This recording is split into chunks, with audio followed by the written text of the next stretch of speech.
YouTube is live. Good morning, YouTube. Facebook.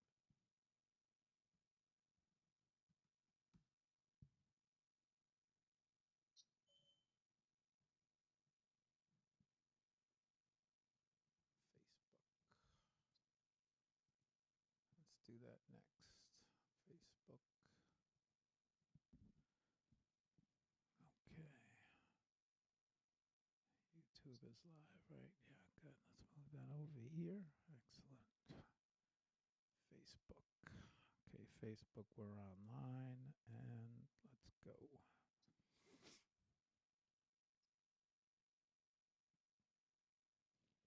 Good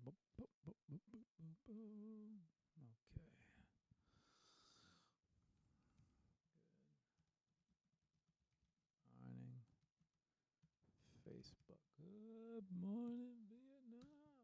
All right, good morning, Facebook. And good. You know what? That's what I should really do. I should call it off like that. Okay, live video.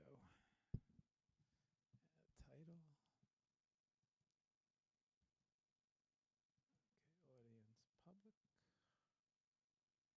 Next.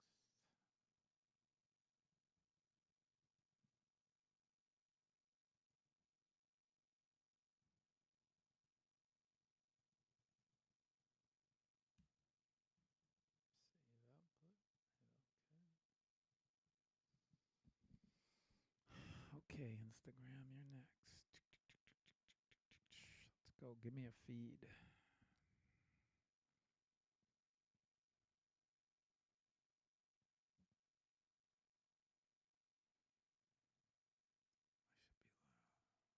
Facebook.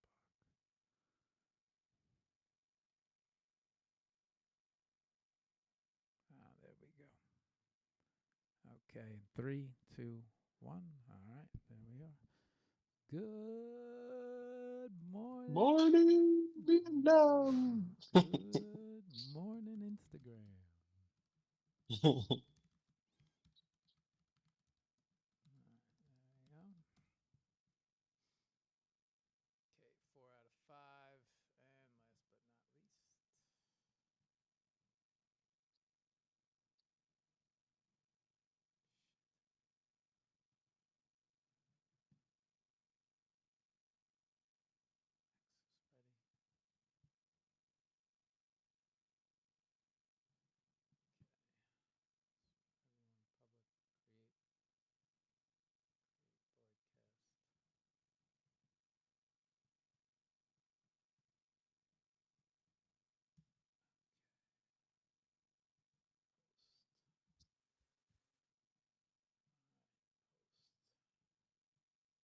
post. All right, live on X. See you on the show. Sweet. Good morning, X.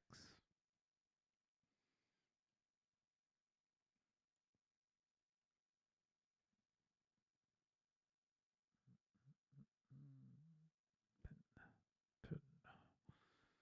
Okay, there we go. And live.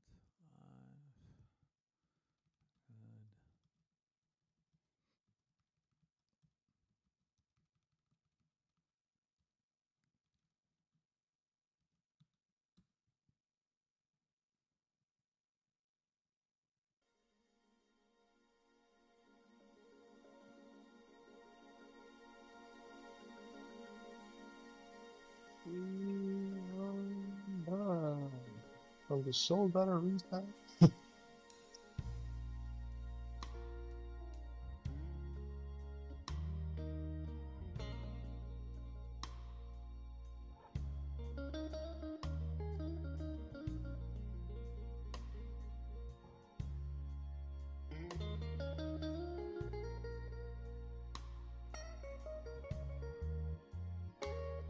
You know it's a shame when a woman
set your body free.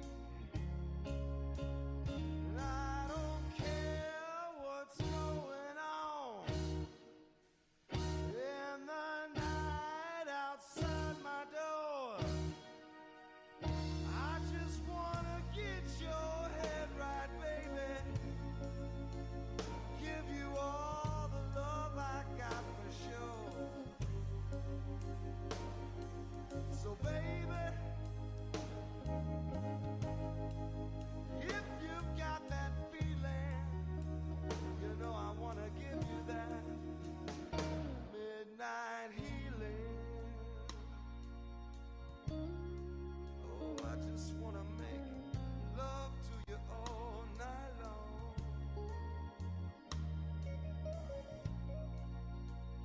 Midnight healing, baby.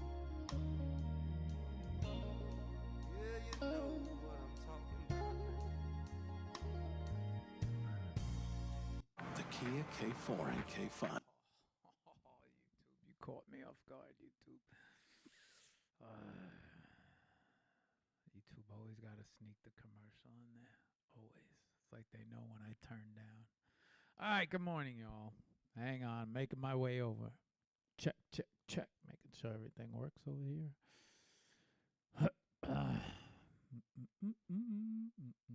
Check, check, check. All right, we're good. Tapping the yellow. Make sure audio check. Let me get myself situated.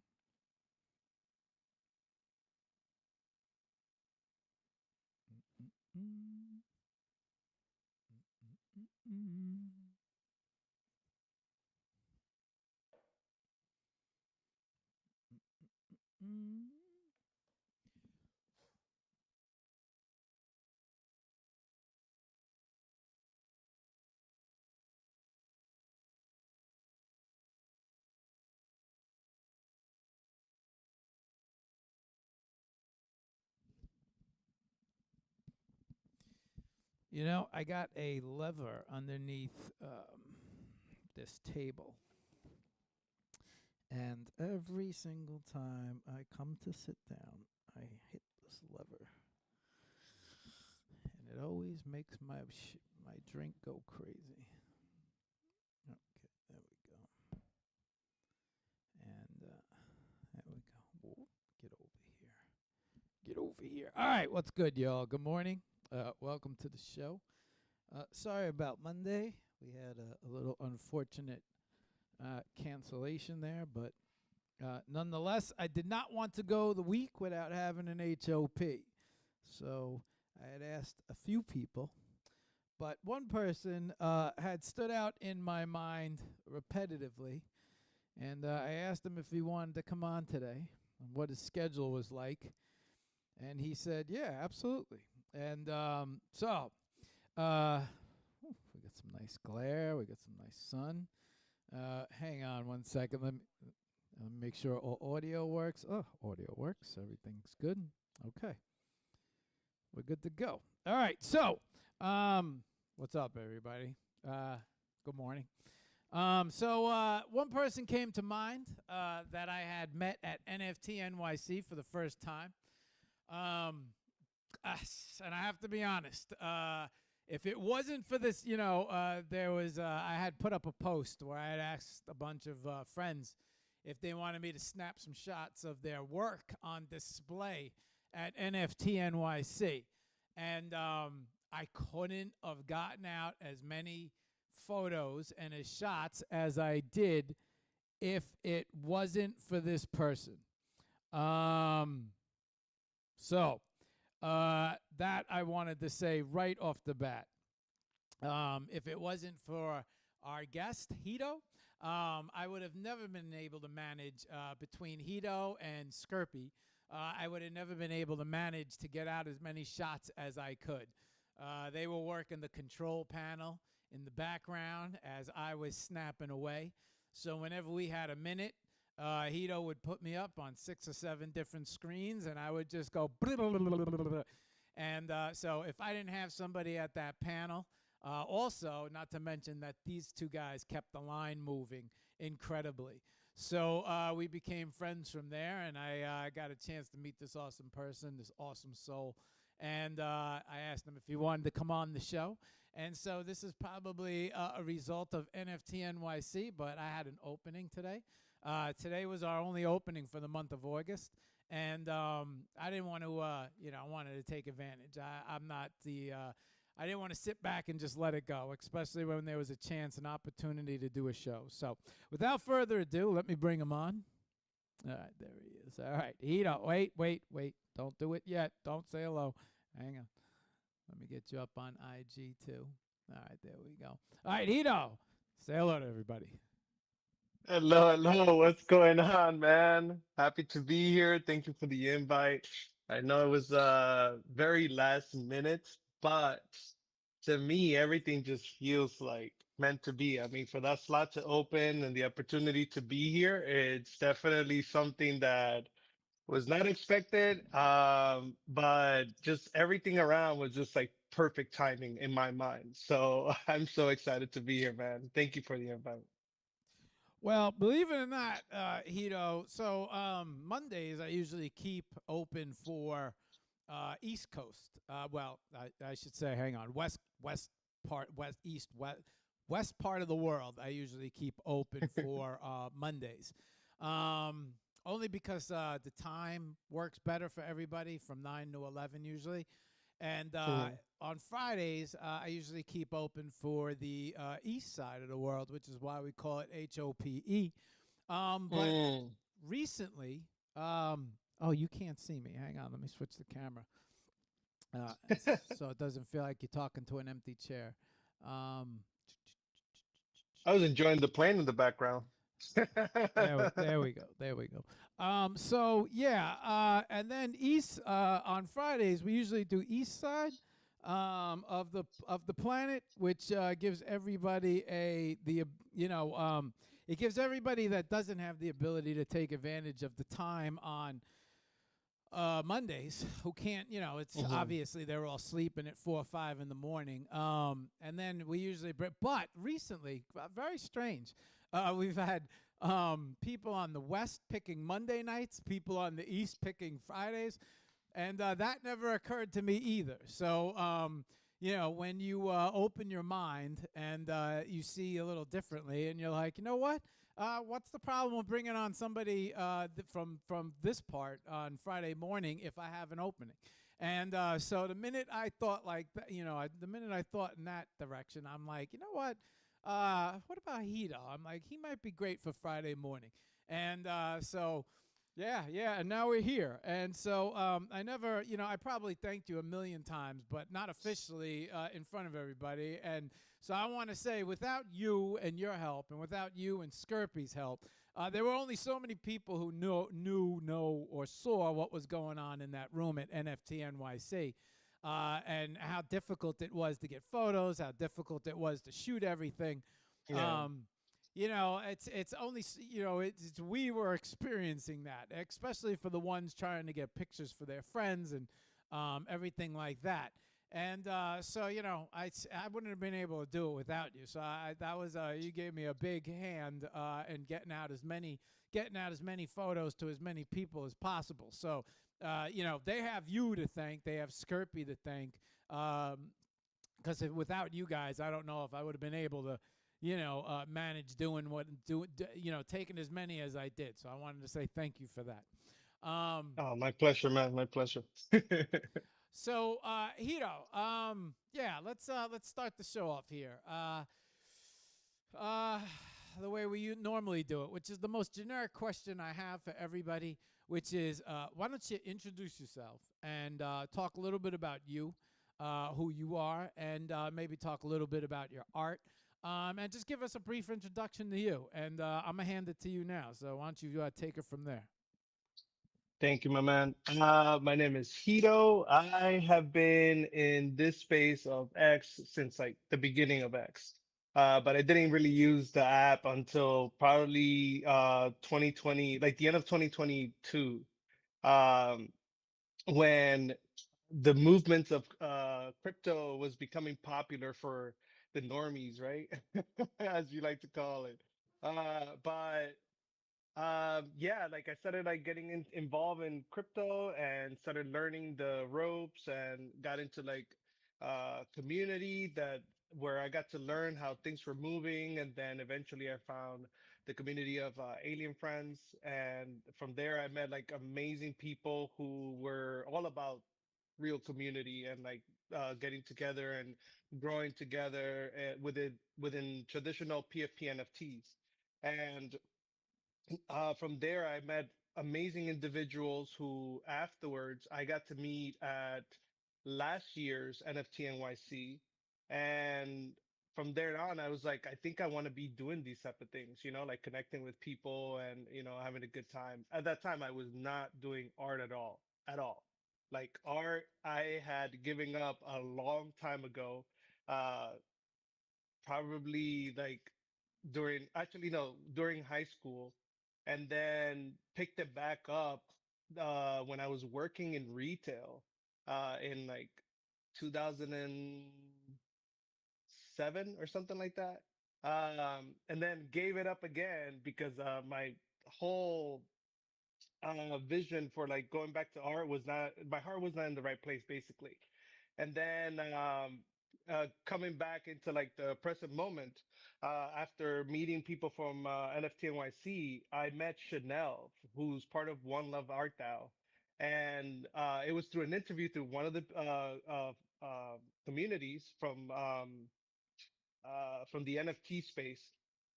And she was like, I'm an artist, and she talked about her life story, and I felt like very connected to what she was saying. And she lives here in New York. So one day, from us connecting and talking, I was like, hey, why don't we just hang out? And we met in the city, and we basically had like a very long interview. I was like asking her questions just like out of curiosity, and we connected so well. And I was just like, looking at what she was doing, and I try to help her out by seeing like, some of the things she was doing because she was using a different like program for art. And I was like, have you heard of Procreate? Like I had Procreate like for so long on my iPad, but I didn't really use it too much. But I was accustomed because I used Photoshop when I was younger. I've always been like on top of tech and anything that involves art. Um, but I started pushing that, and then eventually she ended up moving into Procreate, and her art even just became even better than where it was before because of how colors are used in that application and layers and all that stuff. And our bond of friendship became stronger. And then when the recent uh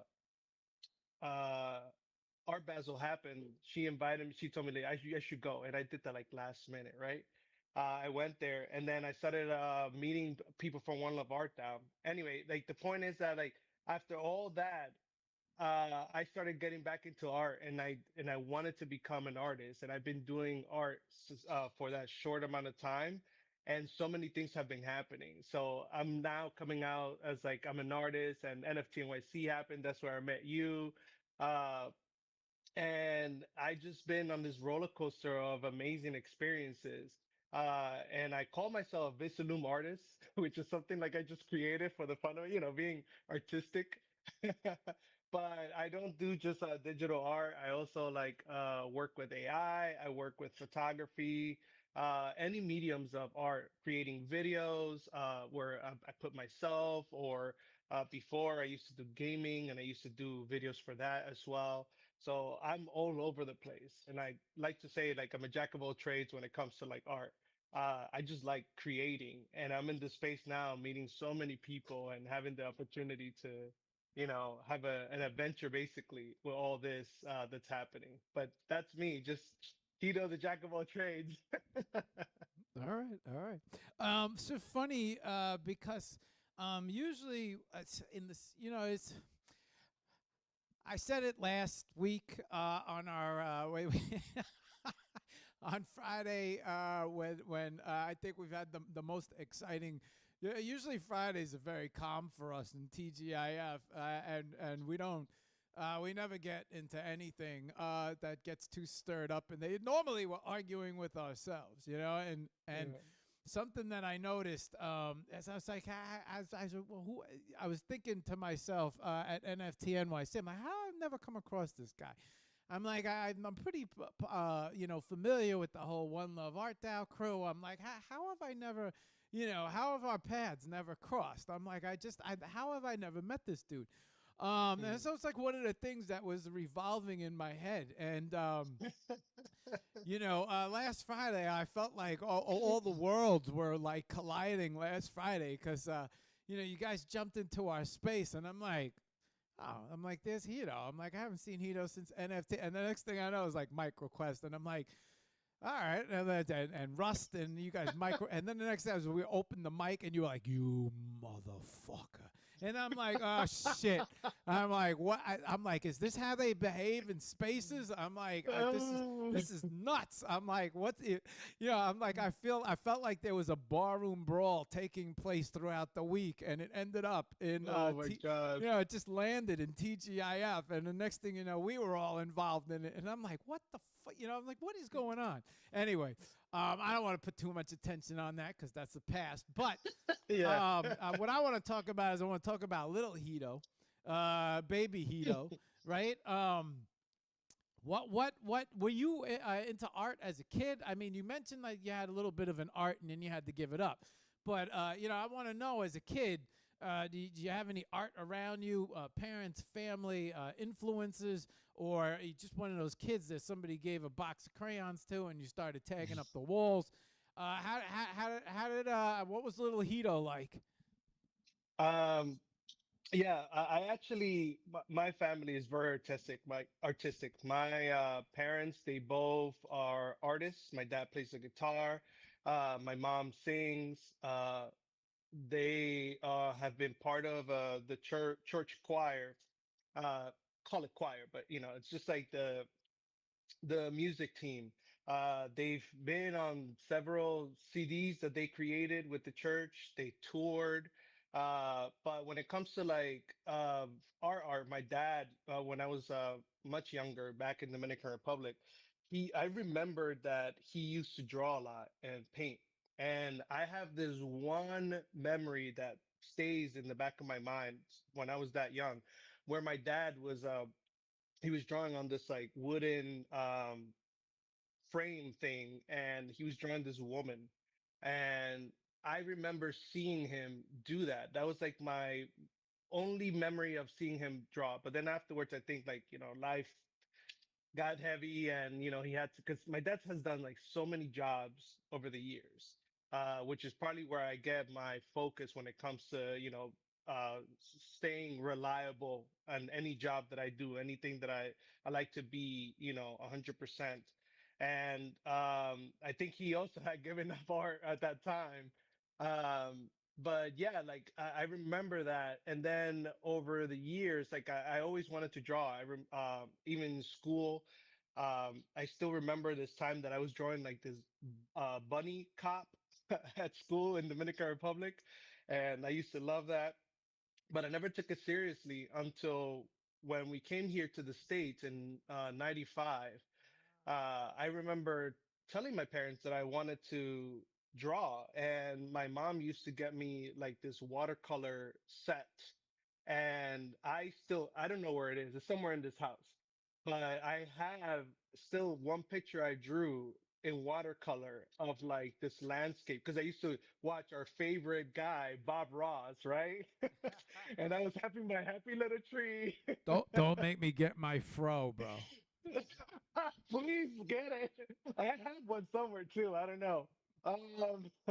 But yeah, Bob Ross was like definitely somebody I used to watch from a young age, and always I used to get inspired by seeing him. And I used to do like watercolors. Then eventually, as I got older, I started, watching Dragon Ball Z, like a lot of people, right? And I wanted to draw the characters, and I used to draw them, used to paint with markers. I used to mess around with different things. And when I got into high school, I went to Erasmus in Flatbush. And in there, the art teacher, like she was fantastic. She saw my potential and she was like helping me out a lot. And in that school I did 3 years and then I had to transfer because at the time it we were living in one place and it was fine, and then after we moved it used to take me almost 2 hours to get to school like in the morning, so it was a nightmare. uh but So you're gonna in be that's you're gonna be one of those grandfathers that talk about your trip to school, huh? Yeah, pretty much. Back in my day, the L train was not going through. That was not a line. Both ways uphill. No, yeah, uphill. Oh my God. I actually walked one time from Flatbush all the way to Norwood in Brooklyn, just for the heck of it. I don't know what got into me. And I did that whole walk and it rained too. I got poured on. Like it was a really cool experience, but I don't know why I did that. Anyway, but, yeah, because of that school, I was doing so well. I got so many stories of like what happened with art in that class, but I ended up getting a scholarship. And in that scholarship, I went to a really good school in the city, but I was so young and I kind of botched it. I didn't want to wake up on Saturday mornings to do that. But anyway, the point is that, like, yeah, that's where it started. Like at the beginning, it was my parents have always been artistic, and they still are. They were a very big influence. They helped me on a lot of things, even though at some point, like throughout my younger days, I used to think that, like, I wasn't getting supported because I didn't hear the like, "Oh my God, fantastic job." It's more like, "Oh, that's cool." Typical Spanish parents. So So yeah. your parents were very supportive of you doing art. It sounds like. Yeah. Yeah. All right. That's Yes, yeah. yes and no in a way. It was momentary, but yes, they did because like they always went out of their way to supply, whatever was needed. If I needed a drawing pad, they got it. If it was like markers and stuff, they got it. You just sometimes don't really realize it until you're much older and you're looking back and reflecting. You're like, wait a minute, like they were always looking out, So, oh, and also my dad, like uh he does photography as well, mainly for church, and he likes editing. Like that's where I get a lot of my influence to be all over tech. Like we've always like tinkered with computers. My dad used to build them. I used to see them. I used to get involved. I used to play with the computer as well and like mess around with tech. And I use Photoshop. Like we've used like every program since Windows 95 all the way to like the current times. And when Photoshop came out, we both were involved using it. And it was always like trying things out, right? Never like actually doing like the way you're supposed to do things, like follow a whole script of how to like, clip images, cut. It was like all like hands on. You don't like directions. You like learning on your own. Exactly. We don't like directions at all. We like experimenting. They leave the But directions in the box. It makes it more interesting. always did. But my dad was because of him, it was one of the reasons why like I always played around with editing, always did photography, always anything that involved like touch-ups and everything, and he still does it. So he's been a very big influence when it comes to that side of like, tinkering and trying, editing with anything. So because he still does it every single day. So yeah. So, something I am curious about Dominican Republic. You miss it at all in terms of living, or you're happy with the states? What do you think? I am happy with the States. I'm on a different side of the Dominican spectrum, let's call it. Okay, Because okay. Dominicans are known to like always be like, mi isla, I gotta go back. Yo tengo que estar allá, like that. I gotta be there. If I don't get my yearly visit to DR, I'm not living. I don't feel like I'm with my people. I'm on the other end, because I came so young and my mind was here. I've always been about like the what's going on around me. I don't think about like yearning on something or I need to be living or experiencing something in order to live. Like I'm always like focused on like what's in front of me. So I never like thought about going back. Instead, I went to even Puerto Rico before I went back to DR, which is crazy. Yeah, But that is crazy because yeah, I understand completely. That's one of the craziest things I've actually ever heard on this show. yeah, yeah, I told that to Jen, and Jen, I mean, because she's both sides. Jen from One Love Art, for the people that don't know. But she was like, she's both Dominican and Puerto Rican. She's like, I was like, oh, that's normal, that's okay. And I was like, I'm not into like the whole rivalry. He's like, yeah, but like Dominicans and Puerto Ricans before, back in the days, it was always like, oh, my island is better. Like, how can you not, go over there and not go to DR? Like, that's like a stab in the back, And I was like, no, it's not that serious. It's just I always wanted to go somewhere else instead of going back to my country. I'm like in my head, I'm like, I don't remember everything, but I'm from there. Like I don't need to go back. I want to experience something new. And instead, like I also went to Japan. I also went to Korea, and I've been to like a lot of different states here in the United States over the years. So I've always wanted to experience something different, instead of going back. But I did go back like 3 years ago. So I gotta ask you about Japan. I don't want to do it. Nah. How was Japan? go ahead, whatever you want. Well, I don't want to lose track, and I know it's very easy for me and you to probably get off track. Um, Especially I, that I'm drinking so coffee. By the way, I just in feel like we'll case. start here and end up all the way up here or something, and Yeah. um, yeah, I'm so curious about Japan, but we could come back to that. Which Mhm. is that's probably it wouldn't be surprised. Well, it's a very good place to get inspired, especially with art, especially over there. Wild art scene over there. Um, You know okay, what? I will say this that I wish my mind was, I mean, no regrets, of course, but I wish I had this mind that I have now during that time. Because as soon as you said that, I said I'm thinking the same thing you're saying. It's like if I had this mindset, I probably would have like taken so much more inspiration. Like the trip was amazing. There's a lot of things that, and I have pictures and it was great. But I feel like I would have taken more inspiration for creativity and other things if I had the mind now, because like Japan was an experience. But again, we can go back to it later. um, yeah. Oh, yeah. Oh shit. So you were there when you weren't art focused. Yeah, probably makes a big difference. Um, Yeah. yeah, they're wicked over there. They're very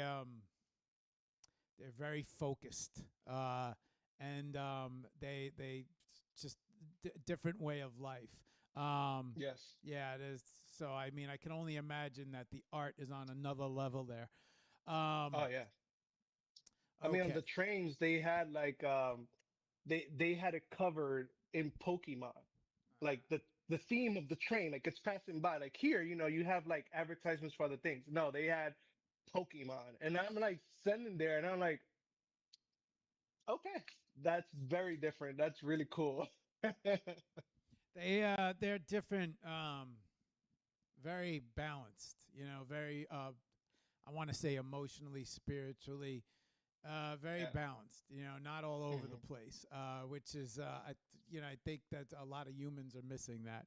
I don't think they get carried away too much with social media, and it takes a very strong mind to not get carried away on social media. Um, okay. High school. You mentioned that art kind of followed you up into high school. Any art classes or anything like that? Did you pursue it at all? And then you said at a moment you had to kind of let it go. College, anything like that? I don't know if you Hmm. attended college, and if you did, what did you attend for? And so I'm curious how the art kind of got pushed under the bed, and then the what I'm honestly would like to know what real life kicked in. So yeah, go ahead, take it from there, man. So, by the way, before I keep going, I'm not a Mets fan. I have nothing against the Mets. I'm with the Yankees. It's just this is a subliminal message from my parents. Just letting you know. But anyway, so when it comes to high school, so yeah, in high school, went in and I went to Erasmus Halls because it had a section called Humanities and the Arts. And in my head, I'm thinking like, oh yeah, it's gonna be about like, artistic. And when I went in there, there is nothing. It's just a name. It was a title. That section actually used to mean something because the school is divided into three sections. Um, but they don't really, at the time, they weren't really following, a look or style. It was just the side of the school. Anyway, but in there, I did have all these classes, and the one that stood out the most that I really loved, apart from the normal, like I used to love English, I used to love history, hated math, uh, typical artist stuff. Yeah, typical Um, artist.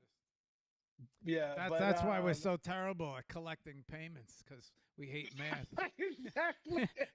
You and me both.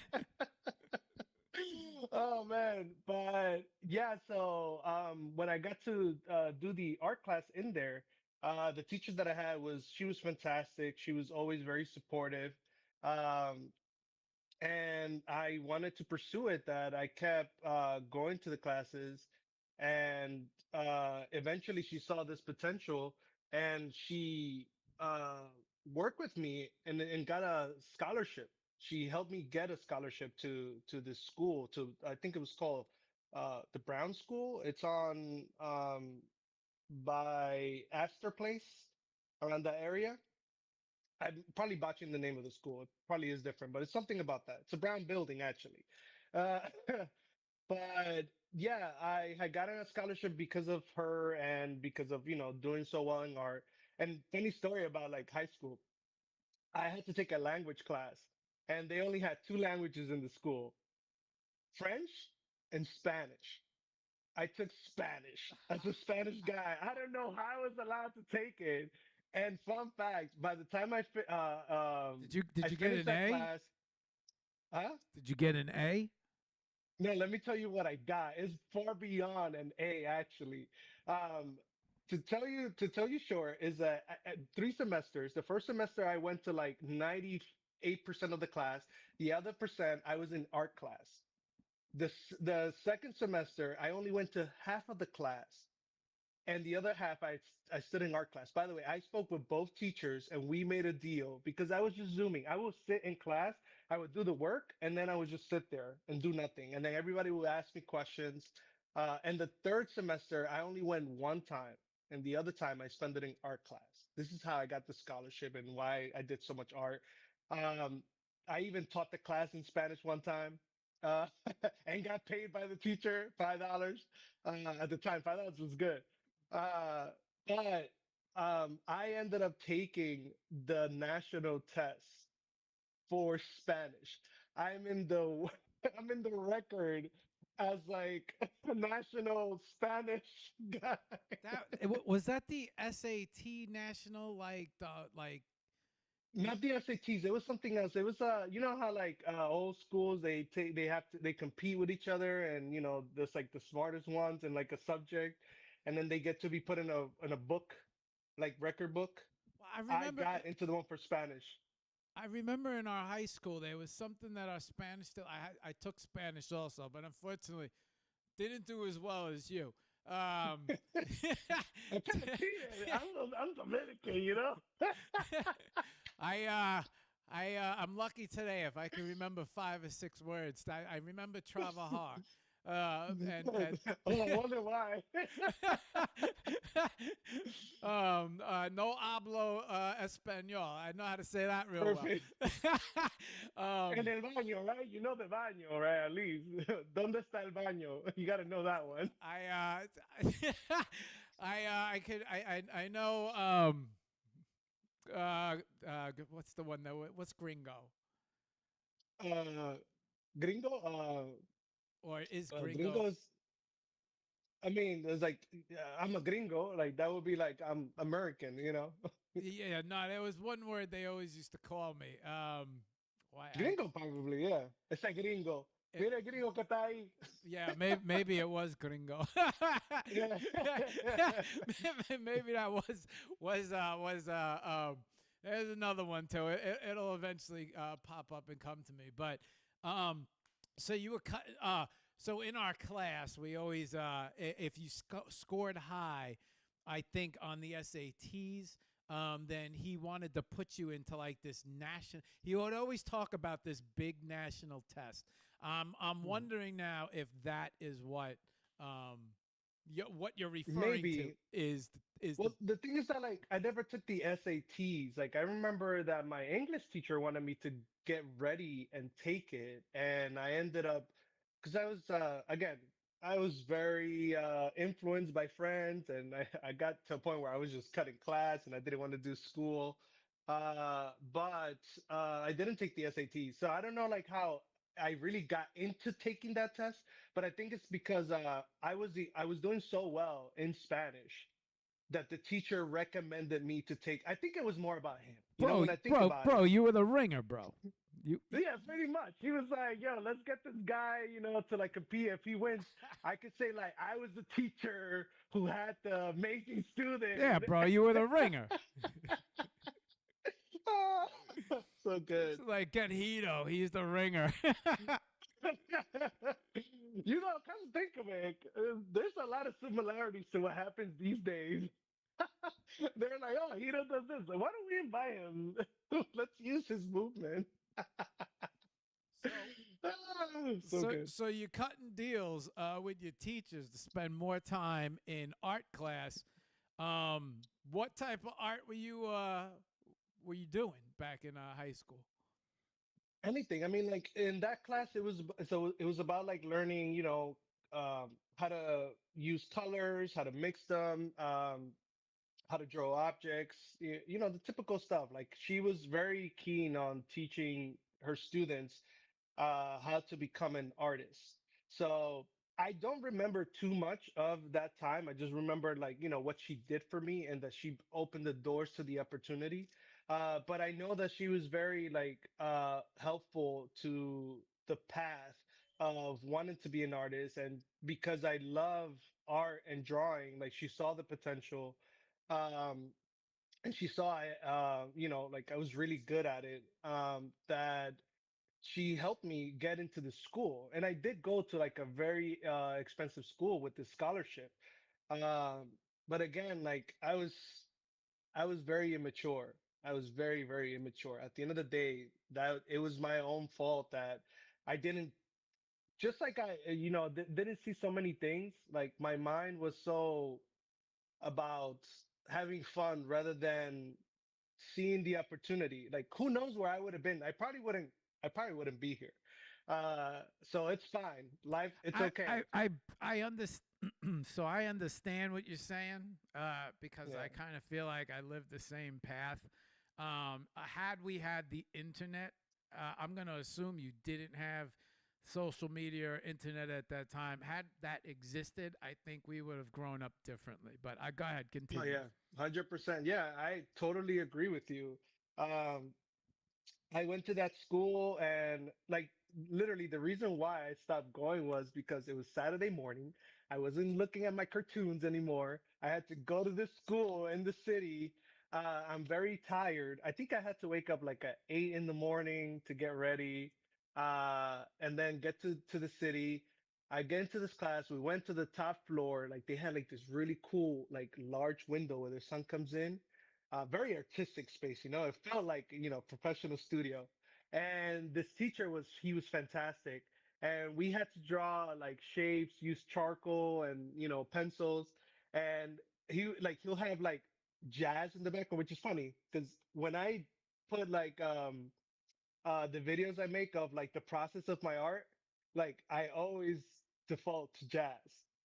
And because of my parents too, like I've always listened to jazz music. So his influence stayed with me. But he'll put jazz, and then I'll be like drawing, like on my paper, and then he'll come next to me, and he'll like be whispering, and he'll put me to sleep, and I'm like, I don't want to do this. Like I'm not motivated. I feel like you're just giving me a lullaby with art, Um, but yeah, I ended up like instead of continuing the class, I used to go to the city and I will hang out in the city instead. and waste time. Where? It was Where in the no, city? just in Astor Place. Like I Oh, would I go to knew the it. yeah, I yeah, knew it. I knew the you were gonna. artistic place too. You, St. Mark's, Washington Yep, Square. Yeah, I fucking knew it. Go yep, ahead. Go ahead. yep, yeah. That It's just was I like had a the feeling. spot. Yeah, or go to the like leave there to go to Union Square because it's right there. Oh man, it was bad. But I wasted that opportunity. I just didn't keep going back, and I stayed with the materials. And then eventually I had to tell my parents like, yeah, I haven't been going to the school, and they were disappointed that I wasted that opportunity. Uh, Again, it could have been something, but yeah, that's what happened at that time. And then transferred to another school, closer to where we lived at the time, and did 2 years in there because some of my credits apparently didn't transfer, and I had to make some classes. It was crazy. So I basically did high school for 5 years instead of four. Um, and then after I finished that, I was like, I don't want to go into school, like because I was still with that mindset, like I didn't want to be doing school. And I was like, I want to work, and I started working at a bodega. So Dominican. But it was because like I convinced my parents that I wanted to work, I wanted to make my own money, I wanted to like buy my own things. It was basically because I wanted to play video games, and my parents were against video games. And I said like if I buy with my money, they can't say no to me anymore. But yeah, I did that. And then eventually when I from that place I was there for like almost like a year or maybe or less. I don't remember how long it was, but I know I was there for a good time, and then I started working in the city for Godiva, and I was there for 8 months, and then I got an opportunity to leave to go work at Famous Footwear for 2 months, to then get a phone call from the manager of Tumi. They sell luggages, like luxury luggage. Because he saw me when I used to be in Godiva, and he used to like my work ethic and like how I moved and everything. And he had a position, and he asked me to work there. And in there, I worked for 7 years at Tumi. But during the time that I worked in Tumi, I met this girl who is Chinese, who is Chinese. She's still alive. What did I tell? But she was a very big influence in my life when it came to like maturing. But she told me like like she saw that I draw, like because I still doodle, like even though I didn't like take it seriously, I still like did drawings from time to time. And she was like, oh, these are like awesome, why don't you like go to school for this? And I was like, I don't know, don't really take it serious. It's like, oh well, then go to school for it. And I went to the same school that she was going to, of course, which was Mercy College. And they're at 34th Street, and they had an art section. So I went to school for art, and I was getting back into it. I was doing very well. I was doing like objects, architecture, playing with charcoal, learning color theory, shapes, lights and darks, and all that stuff. But the minute that the relationship fell, I was like, I don't want to be in school anymore, because I was there for her and not really for me. So that's why I gave up, a second time when it came to art. And then after I gave up, I put everything. I still have my materials. I still have my my big binder with everything in there from that time. But yeah, yeah, I just gave up, and didn't look back for a long time. And I just stayed lost in life, just working in retail, not having a drive, not having a goal, or something I wanted to do in life. I was just living the cycle of the city. Wake up, go to work, go home, sleep. Making other people's dreams come true. Exactly. Yeah, the So New York life, people. For a lot sounds of people. Yeah. sounds like you got a lot of. I will say this: it sounds like you have a fair amount of physical art experience. Certainly throughout the years, and just listening to you speak of all your experience of creating. Um, It sounds like to me that there was a lot of from charcoal, watercolor, from doodling, drawing, books, things of that nature. Um, what happened after college? I mean, just straight retail? I mean, the same place, or did you jump around? And what'd you do in retail? So, and when I was working retail, I was working for, like I mentioned, to me. I spent 7 years in there. Uh, Again, it was a lot of time wasted, but I learned a lot. Like, I got to learn the Never, retail never world. say I that. Never. Well, you could say that sometimes, but I don't feel like we ever. I feel like we always have the opportunity, right, to become who we are, and Oh yeah. that opportunity always, it's no matter what age, right? And so sometimes I feel like life has to take its course, but I don't feel like hmm we're always kind of learning. But go ahead, I'll let you finish. I didn't mean to interrupt you. I just No, no, no, no. You're good. I totally agree with where you're going with this. Like, I'm with you. I believe that I might say it like it was I wasted time, but that's because, like, reflecting. I like to reflect on my life. I always think about like where I was to where I am now, what has gotten me to evolve over time to become the person who I am today. Like, I'm very, like, if you look at my you're not morning an post every intro. day, You're not an introvert, bro. no, no, I'm actually I'm both. I forgot what the word is. It starts with an A, but it depends on the situation. I like my peace. I don't mind like staying home and being on my own and not being outside. I don't want to be with people, but I am not afraid to be with people. Like the minute that like let's say you're like keto, like I have a group of people, we're gonna be doing this, like no problem, I'll be there. I'll get there and I'll be the best experience ever. I have no problem becoming that guy. No issues at all. But normally, if I have a choice, I'll be like, I don't want to be outside. I don't want to be with nobody. But I know I can be both at any time. That's the art side of you speaking. Exactly.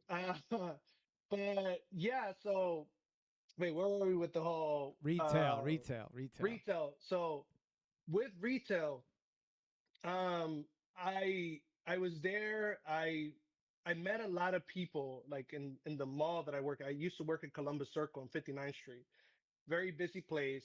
I've seen that mall change. I've seen so many stores open during that time. I made friends with a lot of people. Again, that when it comes to like talking to people and getting close to them quick, never had a problem. I am really good at that. I'm very confident that put me in any room and I will become anybody's favorite easily.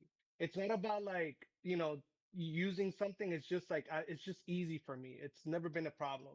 And, retail days, that's my bird. I don't know if you heard it, but, during retail days, that was something that, I got better at. Like I used to be called the mayor of the mall because when I would go to the bathroom, I had to go to the second floor. And on my way to the bathroom, I would go out and I'll be like, hey, what's up? Hey, how you doing? It's just it's stupid stuff. But, being there for 7 years, you're going to meet a lot of people. I also got to meet a lot of celebrities. Like, for instance, you were joking when you were starting. Hello, Vietnam. I actually met Robin Williams 3 times in my life, and I am so thankful, bless the man, rest in peace, that I got that opportunity. And yeah, like working in retail was a really good experience. It taught me a lot about uh, what I didn't like. I don't like retail. I really don't like the whole like forcing sales on people. I don't like the manipulation that goes into that aspect of retail. Even with companies, like I always felt like I was like, they're doing this because of that. They're not really doing it because they want something, they're not for the customer. It's always about the gains and stuff. And it always proved to be right. And then I saw it like, later on as when I left the retail days, I saw it happening in businesses. And I said to myself, like, I don't want to work for a company, even though I work for one right now. Uh, because at the end of the day, like the way that um, the way that those things work, it's all about the money. And I feel like there is no connection with the people when it's all about the money every time. So I felt like a little disconnected when it came to that. But I was there for 7 years because I didn't have a drive. I didn't have goals. I was just working. I was just doing the routine. And after 7 years, I ended up getting fired one day, from the job, because my manager wanted to hire somebody else and pay them less. It makes sense. I think it was good that he fired me, because if he didn't fire me, I probably would have been working for retail still. So I'd still be Um, there. exactly. I probably would still be there, because I just didn't know better. Like I was just, going through life and dealing with it. And then after I got fired, I was without a job for like 7 months. And then I finally got a job doing the line of work that I'm doing right now, which is residential work. I got to a building in Chelsea, and I worked there for like 2.5 years. And I did all three positions in there. I was a doorman, I was a concierge, I was the porter. And I learned very quickly that I do not like being a porter. Like I despise it, because I have a sensitive nose and smells are too much for me. So there's a lot of things that I experienced that I was like, this is not what I'm good at. But I was really good with people. Always been good with people. And I told my manager, I was like, listen, I don't want to keep doing this thing right here. There's a lot of problems that I see, but you see my reputation. People love me here in this building. I want to be at the desk. And then he put my name for a new building that opened in Tribeca, and I went to the interview. I got the job, and that was my first building where I opened the building with the staff. I got to experience that, like what it is to like open a building, set everything up, see the construction team working on apartments and lobbies, and I started getting more into like oh, this is really cool, this type of work. And then when we finally opened again, that building became like my castle. If you go to 261 Hudson and you go there and you drop my name, my real name, people will know I know who that is. No lie.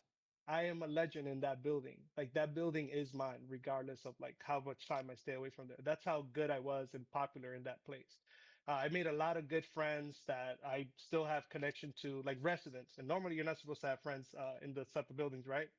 Um, but from there, then I went and I left.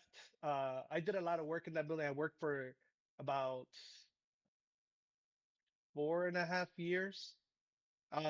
And during that time, I was working on myself of like, like understanding that, You did the uh, you did the same thing there, no, doorman. I was just a concierge in there. So I Okay. was just at the desk. So You being a concierge makes total complete yeah, sense. You know, yeah, it just people, fits. Yeah, yeah. people, yeah. I see you and I'm like, I know what you're trying to do.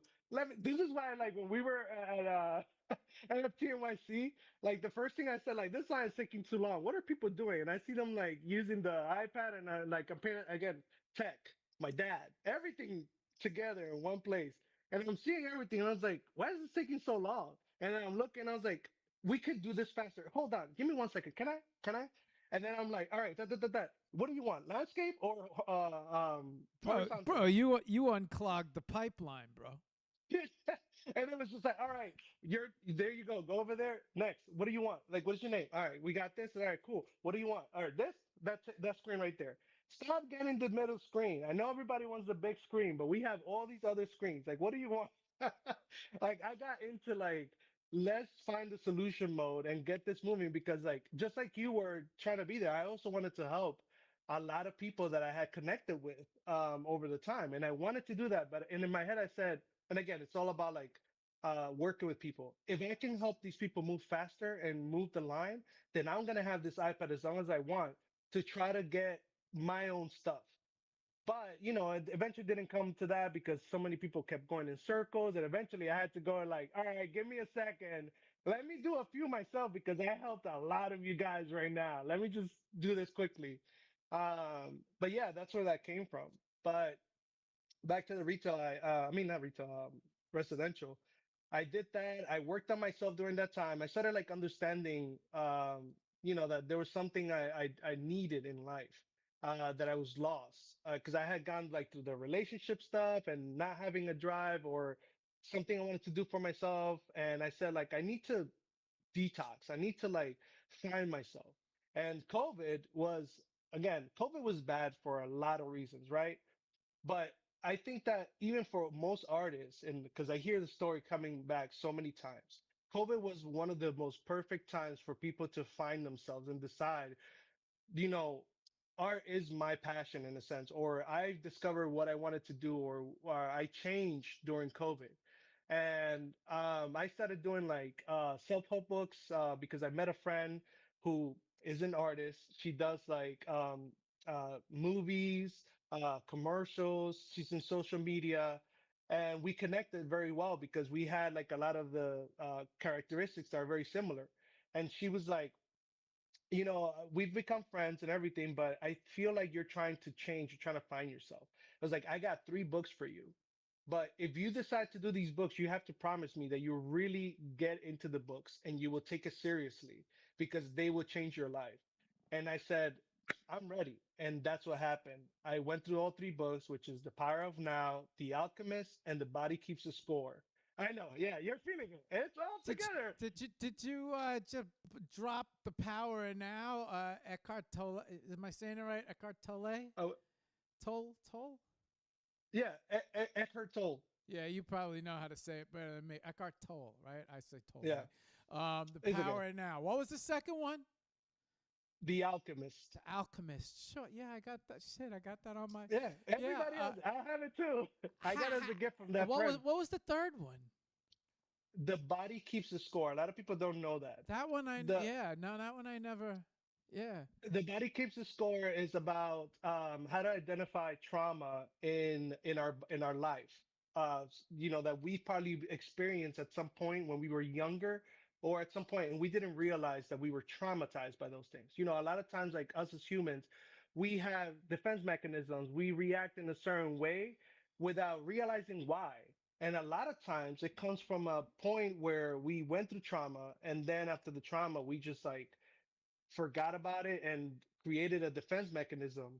And it's why we react a certain way. But when we learn and identify how to see the trauma, how to like reverse back to understand what affected us, and we open up and we actually take charge to work on it, like your life completely changes. You start finding yourself more and you start understanding, where you fall on yourself, and then just better yourself. But you have to really be about that. You have to be very honest with yourself. You have to understand that, like, I am this person, this is what affected me, I'm ready to make that change. Like, you have to be that person. And that's where that comes from. Again, all those books just helped me find myself, but it elevated myself to be more and more stronger at connecting with people. And since that time, I've only been going higher and higher and higher when it comes to people. Like, I can, like, when I met you, like, I seen your name around and I was like, I don't know you, but like, I had a good feeling about you because like you were like focused on what you were doing. And I saw you moving and I was like, this man is on a mission. He's trying to get everybody's art in here. But he's very courteous. He's very, open and humble. He's not bragging, right? And I got to like learn so much more about you like afterwards, like hearing your interview that you did with Chaz, and it made like that aspect like blow up even more. Like I my respect for you was like here, like like this is what people normally land. You were here.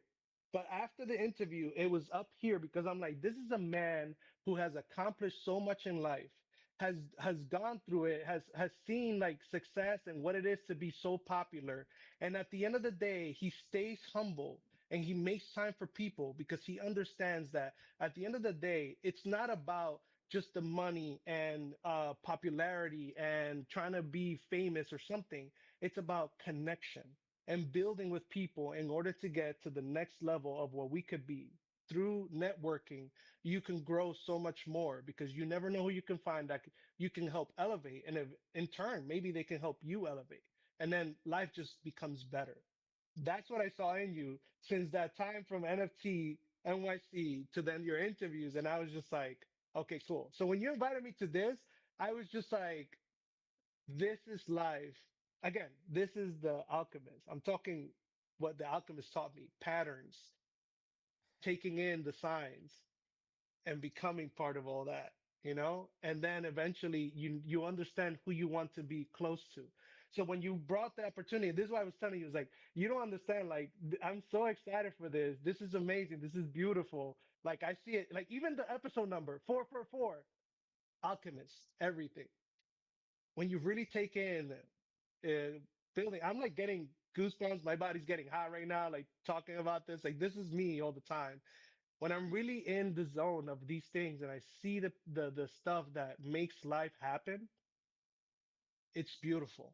And this is why I was like, I'm here for it. I'm thankful. I don't know what this is, but I see it. And I'm here to take advantage of the opportunity. And I'm very thankful for this interview. So I can't think of anyone who deserved it more. Cause you know, between you and Skirpy, I don't think I would. I got myself in a, you know, I made a post thinking, you know, some friends would answer. I didn't think, you know, I'd end up with 180 people on it. But, you know, mine, and I'm just looking at. I remember going to sleep that night. It was like 45 people or something. And I was like, all right, I can handle that tomorrow. I'll go in early tomorrow morning. And by the time I woke up, it had exploded. And I was just like, holy shit, like I'm never going to be able to pull this off. And yeah, as I remember, they kicked me out the room the night before, and I was going to be in here all day, you know. And I had my talk that day, and so yeah, I don't think you, you know, you and between you and Skirpy helping the line move and helping me out. I don't think people realize it. Just what, you know, people think. It was, I always say it wasn't me. It was a combination of me, you. I think Chaz was in there helping out. Skirpy was in there yeah. helping out. And yeah, it's interesting because everybody be like, "Oh, you're back." Like back for another day, you know, like and so there was times I was in that room and I was just like, shit, man, I was Hito was here right now. I was And like, then I'd run be like, hey. holy shit, you know, I was like, this is gonna, yeah. I remember getting back in front, back on the line, back on the line. I'm like, all right, you know, I just gotta Yeah. do as much as I possibly can. I'm OCD. As I say, I'm gonna do something. I got 180 people. I'm gonna hit 180 people, or Hmm. you know, they're gonna have to, you know, pry me off that thing at the end of the day. So I'm gonna go for. Yeah. Um, Think and Grow Rich, Napoleon Hill. You ever come across that book yet? No, not yet, but I can definitely add it. Well, If they have an audiobook, I'll do that hang one. on. I got the audio version, and I could link you up with that on Google Oh, Drive. please. Yeah, yeah, I got Yes, you. Yeah, please. I'm down for that's that. that was one of my first books. Power Now. A friend suggested, and that was a heavy hitter in my life. The Power Now, because it taught me how to bring myself out of the past, bring myself out of the future, and live in the present. Hmm. He would talk Yes. about the breathing techniques of, Yes. you know, Slowing down, and you know, talking, if you taking have, your time. you have Yeah. issues, focus on the air coming over the Hmm. bottom. I'll never forget that because I, to this day, I still, you know, focus on the air coming over your teeth, and that will bring you Hmm. into the present. And then Yeah. big part of meditation, you know, because Hmm. meditation, very difficult for people to silence the voices, and usually the voices Yeah. are Yeah. the past and the present. I mean, and the future. And when you live in the Hmm. present, and then the alchemist, just what you mentioned with the signs. That's such a huge, And patterns as well. Yeah. yeah, yeah. So many people are not aware of the signs, the patterns, and you go, you know, you go through life you go through life like a pinball, you know, like a pinball bouncing off of things. But if you And just you get influenced by people easily when you don't have anything. Yeah. Like they pull you everywhere. situ, People are leeches and they just take. And they don't, if you don't understand how to respect yourself and look at what you're trying to do, like people will take advantage of you. and you'll eventually just be doing their life instead of like ever finding yours. So yeah. Yeah. And then you know you could get so um, I think you could get so overwhelmed in life that you know. Meanwhile, things could be on track, and I call them I call them road signs of life. You know, like Yeah. you doing something and something just happens. Like could be completely something on the let's just say something on the other end of the world that you know you're involved in something somebody says something like that's just I don't believe in coincidence, Hito. You know, that's I don't. You know, Me neither. something happens and you're like, holy shit. You know, I was just over here and I just talked to this person and this is just not a coincidence. And but that is like to me a sign. Or you're going, you know, you drive. It's just something strange. What yesterday? Oh shit. Yeah. Yesterday, I don't know whose page. Oh, my friend Al. This kid I haven't spoke to in over 10 years. He wrote me on Facebook, and I was saying to you know he was a heavier set kid. And so was I, and we both went through weight loss journeys and fitness journeys. And I went to his page because he said hello. So let me see what Al's up to. I haven't seen him in a long time. And he runs the biggest car show on Long Island. And That's cool. I'm sitting there and I'm looking through his page and he's showing pictures of like some type of protein food, and the name of the protein food all I saw on the package was Quest, you know. And obviously Oh my wow. yeah my artist name is question mark, right? So like Yeah. I'm just looking and I'm like and I'm like what the fuck, yeah. And I'm like right then and there. It's just like I don't. This is not a coincidence. And now here we are chatting Yeah. this morning on a messenger, and I'm like, "How you been, man?" He's like, "I don't spend that much time on Facebook." And so like now, I just know like the relationship. I'm like, "Oh shit!" Like, you know, you got to pay it. You got to pay attention to the signs. You in Yes. Brooklyn? I'm in Queens, You're in Queens. All right, I would have had you pegged for but Brooklyn. I'm right there next to Brooklyn. I'm in the Richwood area. But you grew up in Brooklyn, yeah? Yeah. Okay, all Yeah. right. When That's I came here, I was in Norwood, Brooklyn, and then I lived in that area for a while, and then moved into Queens. Afterwards, and I've been in Queens since then, there is I don't since know if you 2001, I think. I don't know if you know who. I would have figured you were still in Brooklyn, but that makes sense why you're missing out on the art scene, because you're in Queens. Not you know, Brooklyn has a huge art scene over there going on. Yes. Um, I Favio Form. I'm not sure if you know the hip hop artist. He has a song where he talks about you know you got to pay attention to the patterns. And this is kind of first time that I heard that pop up in hip hop. But it's interesting how patterns, signs can guide you if you pay attention to them. If you're so caught up in everything going on and everything around you, yeah, Distractions. you'll miss them, you know, or Yep. you won't see them. And to Yep. me, I always call them reassurances of your, you know, you're on the right path. You know, a lot of times you'll hear me say something like, perfect example. You brought up Solid Snake, and Josh has been trying to get me to. Not trying. He sent me a bunch of airbrushing stuff. I showed him some pictures of me airbrushing back in the day, and he was like, you gotta paint me Solid Snake." And I'm like, all right, let me get everything situated and set up, and I'll make it happen. And it's been a while, but you brought up Solid Snake, and I'm like, holy shit! Like of all things you got to bring up, but Yep. that's the only video game Because I I saw ever, it. you know, that was the only video game I ever got. That and Uncharted. Loved loved the Metal Gear Solids, and loved Yeah. the Uncharted, Mm. both series. And I was on the other end with instead of Uncharted, I was the Tomb Raider instead. okay. Yeah. I, Yeah.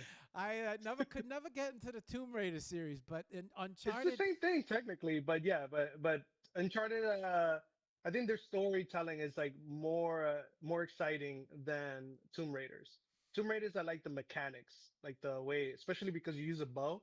I love anything that has a bow in a game. Like I would go like this, I would like shoot up into the air, and I was like, I think that's good. Let it go, and it's a headshot, and I'm like, I don't know how I did that, but I'm good.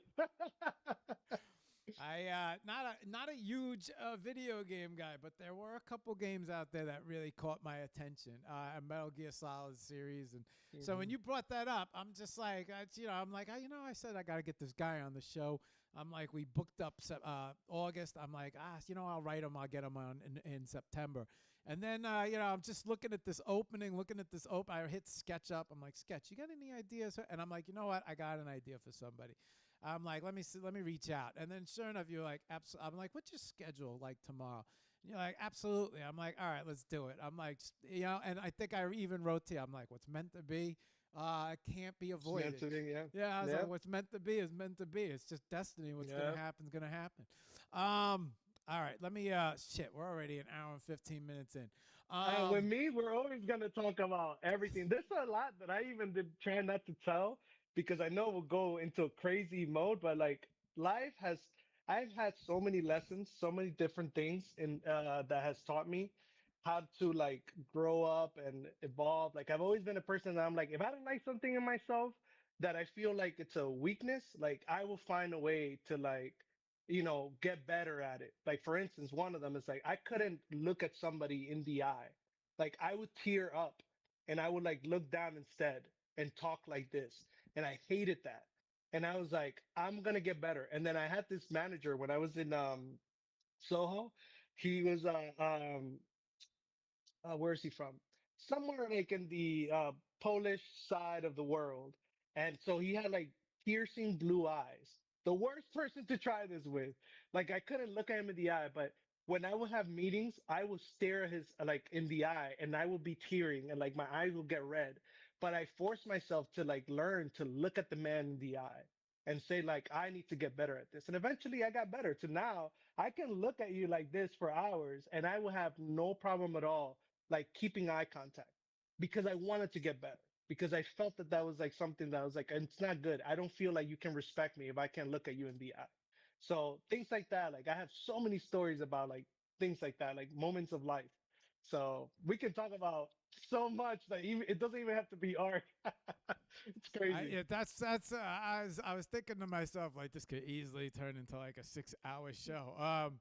It happened with Chaz and Maria. We went for 4 hours. Like it's crazy, and we could have kept going too. There was no stoppage. It was just like, all right, I think it's time. I was like, yeah, yeah, yeah, you're right. oh, that's right. You did do was that Sunday? Yeah, that was Oh Sunday. shit, that's right. You were on Sunday. Shit, I cannot keep up with everything that you So need. much. It's It's like this, like that's this. why I never get upset with anybody if they're like, "Oh shit, I'm like, I'm not. Don't. Totally makes sense. No worries. It's cool. I already know I like you, but like it's I understand the what's the word I'm looking for The ways I of life. yeah, well, I get the space. Like I get it. There's Mhm. just so much going on for so many people. This project, that project, this art, that art, this space. And people fall. I mean, it's like I said last Friday. People fall into their cliques. We have our routines. We have our shows. And last Friday was like the first time I ever seen everything come together. And that's when the space had crashed. I was like, I told Chaz, I'm like, open up Nightcap. We'll bring everybody over there. Like it's the right thing to do. I'm like, Yep. we're not going back. Yeah, bro, TGIF ends at like 6 or 7. Like that's our cap. I'm like the only reason it went this far is because it seemed like this What whole happened that day? Yeah. unification became from like we had our crew, your crew. There's this all random people were showing up. It was like Hmm. it's just wild. And I was like, yeah, let's keep it. And then when it went down, I'm like, Chaz, open up Nightcap. I'm like, we'll all head over there and support you guys next, Yep. And I'm like, At the so end of the day, that was one of those moments where like things were just meant to happen that way. Because like conversations, like however it went, like it all provided like a purpose to everything. And it created this moment of like we're all here for the same journey and we just want to make the best of it. So we're here for each other, right? That's what I got from about that everything shit at the end of was the day. that shit was point blank crazy because you Yeah. and Rust. like I had Rust on the show, and I know Rust. Very, I know his demeanor, and I know your demeanor, and you guys are in there like going nuts, and I'm like, oh, this is a different side of them. Yeah, Rust is like, all right, you know what? I mean, all right, Rust, what's up? Nice to see you. And immediately it turned into like, okay, you're not gonna do this shit today. And I'm like, what the fuck? You I'm, were so lost. I'm like, what the fuck is going on right now? Like I've never heard Rust and Hito fired up like this. And I'm like, what are they so fired? I'm texting Josh in the background. I'm texting Scott. I'm like, I have no idea what they're so upset. I don't even know what's going on right now. You know, what I want to do before it gets too late is I want to kind of head over to the computer. What I am going to ask you, and I want to bring up some links. I want to bring up some pages. I want to bring up some art. I know you said you didn't have tons, but let's take a look at what you do have and how you've managed to come back into the system. Of Oh, the you know what? While you're saying that, I'm gonna send you also. I totally forgot about this. I have a bookmark that I did a timeline when I did my first interview, and that shows you like the art that got me to this journey. Like when I decided to like draw something that I saw the potential to the point that I said like, okay, I think I'm gonna try to go this way. And then, after that it was like NFT NYC and everything that happened. But yeah, like I did a whole timeline at one point to make it easy. So I'll I send you that too. Yeah, yeah. So I want to get this rolling, but as I get this rolling, I want to ask you, how did the NFT thing how did that I mean I you spoke a little bit about it, but Mhm. how did the whole NFT thing come into play? How did that happen? Because that I So am you curious mean like about. art and NFT? Like, how did it sounded like during the time period you had during the time period. Hang on, let me switch the camera back so I'm talking to you Hmm. personally. Uh, I think I know what you're asking. So what happened was how did that that like transition happen? How yeah, so during COVID, you started hearing like a lot of people were making money, so Bitcoin was like getting everywhere, right? I'm not Bitcoin, crypto was making waves, right? In all different places. And I've known about crypto, but I never really gotten involved. Like I was like on the other side of the spectrum. But then I was like, oh, let me look at this crypto stuff. And the first time I got in was through a post on what I thought was the real Elon Musk, where he there was a coin that he mentioned that he's doing. I got in, and from that coin, like I found the first community. Doge? Yeah. Yeah, no, it wasn't Doge. It was a different one. This is like way past like Doge times, but I got into this coin and this community was in that coin. And I got into it and then I started seeing at what PFP NFTs were. And I got my first NFT from their collection. And then I didn't like the community at one point. Like, there was like a few people that were a little toxic. And I was just like, I don't think this is for me. I can't be here. And then I found the Alien Friends community and I got into their NFTs. And then I got to meet more people from there. Then I got into a Kitco Beast. This is why the whole Kitco Hito comes from. You were a kid. You were in. All right. All right. All right. No, I have my beasts. Like I have six different beasts. Do you really? Um, yeah, I yeah. had, one of the few projects that I really took a big liking to was a kid called Beast. I, Hmm. yeah, I was really, that was something, that project. It was nice to see them, on They're a, still going strong. They're still going strong. yeah, yeah, yeah. I had them on the show. I was excited to have them on the show. Hmm. Yeah. So I was with them, and I most of the people that I build a relationship with, that I connected with, even afterwards, was because of a kid called Beast. So I'm very close to that community. Even though these days I'm more focused on the art. Um, but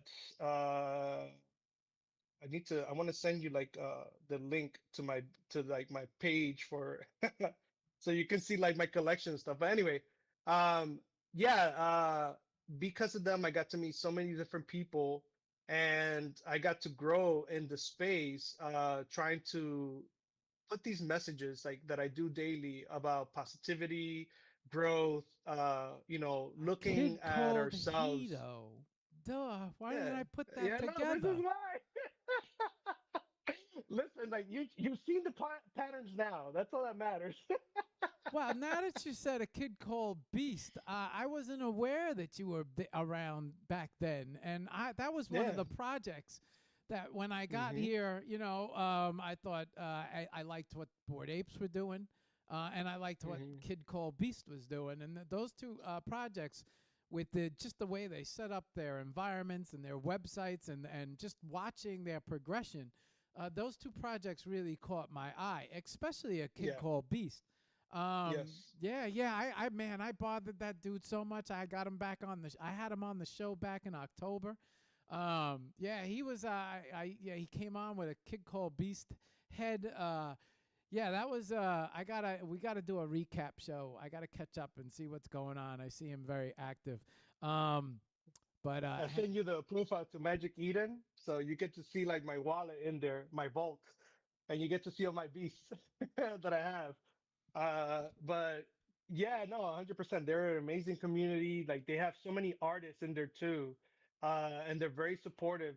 Mainly if you are following the community and you have a beast and you get involved, but they're really good at helping people elevate within the system. If you wanted to go into Blender and learn Blender, they have so many people you can learn from, and they're willing to help.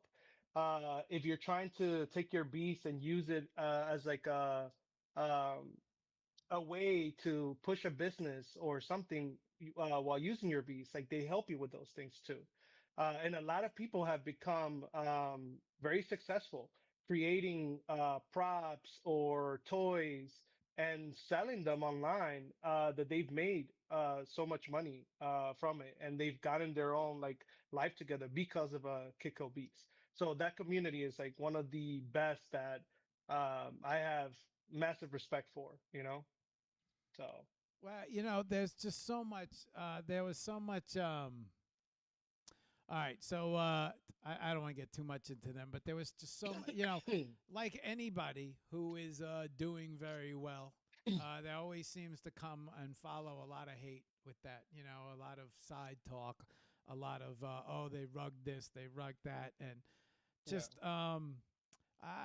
it's just a lot of I feel like people who are unsuccessful spend their time shitting on people who are successful. That's like their yeah. thing, and they took a lot of Especially heat. when their bags are down, right? Yeah, They yeah, want to yeah. push the hate on them.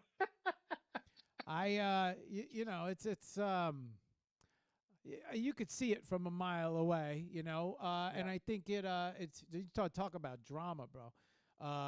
It causes a lot of um, you're just sitting there trying to put together a project, and and it's not it's easy too. yeah, and then you got all this upset following you around only because of success, and you start to draw attention, and you know how the internet works. Hmm. There's never a shortage of trolls on the internet. Let me tell you, and That is true. so it was upsetting to see them taking heat or upset from everybody. But it was nice to,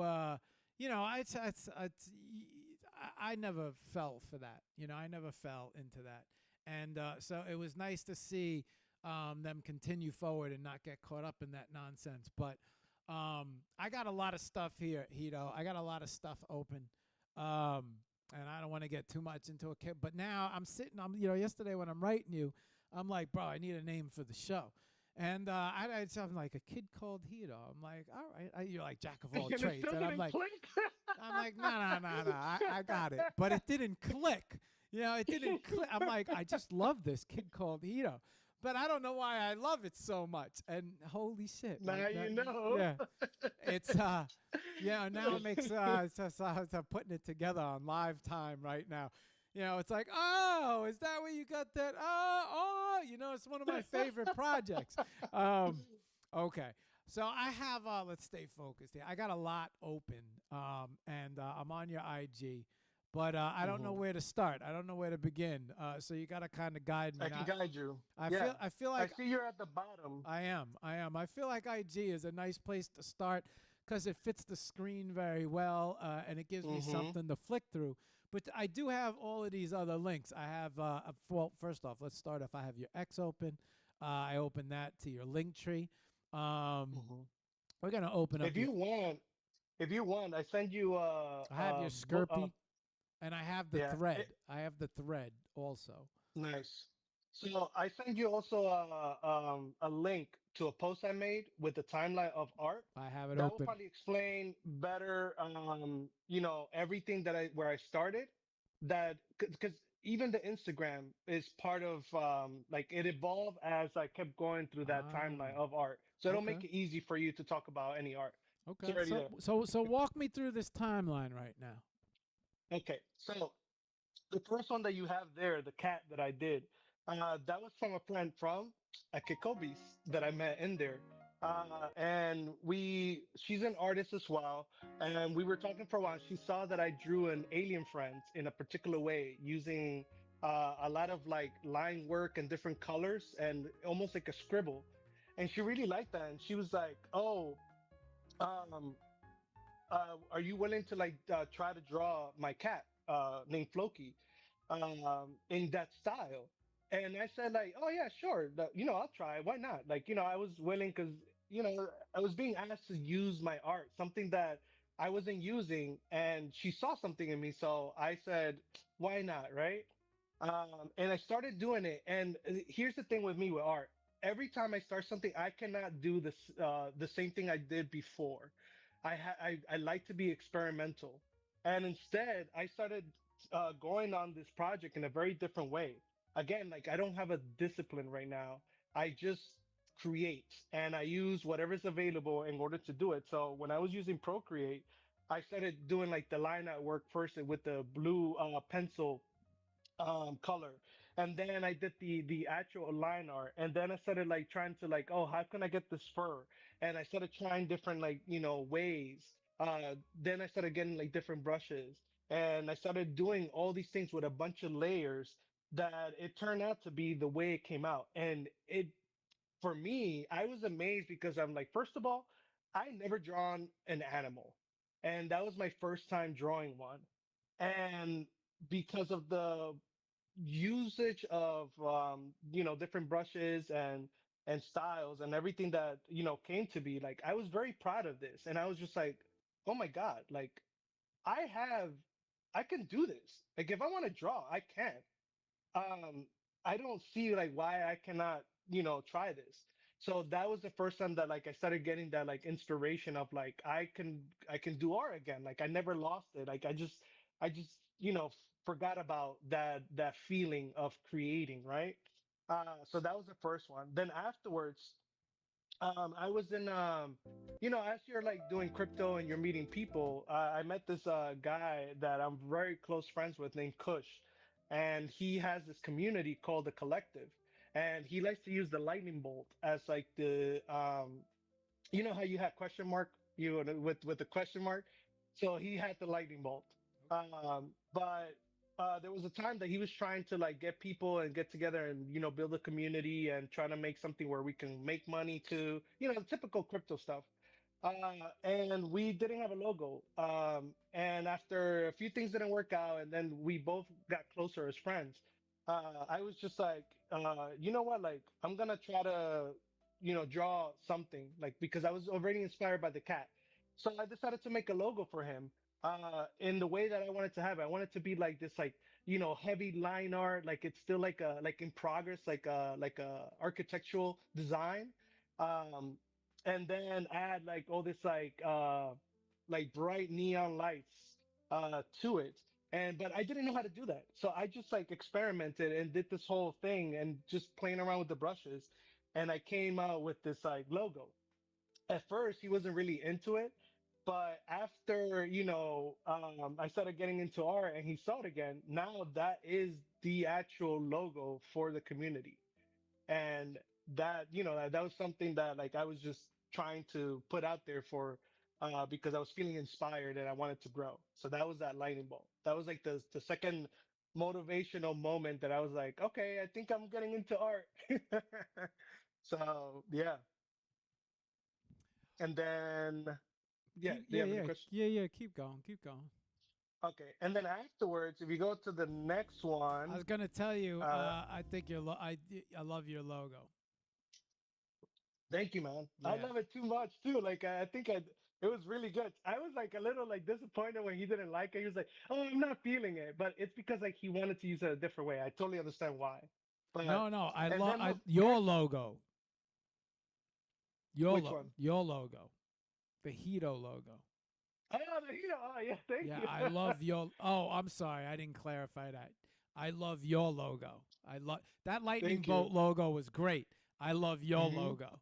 I Oh, knew thank you, that. thank you. I knew it the minute I saw it. I started flicking through your art, and I said, "Hito, look at that. There it is. Hito." There it is. Yeah, yeah. I'm like, I liked what he did there.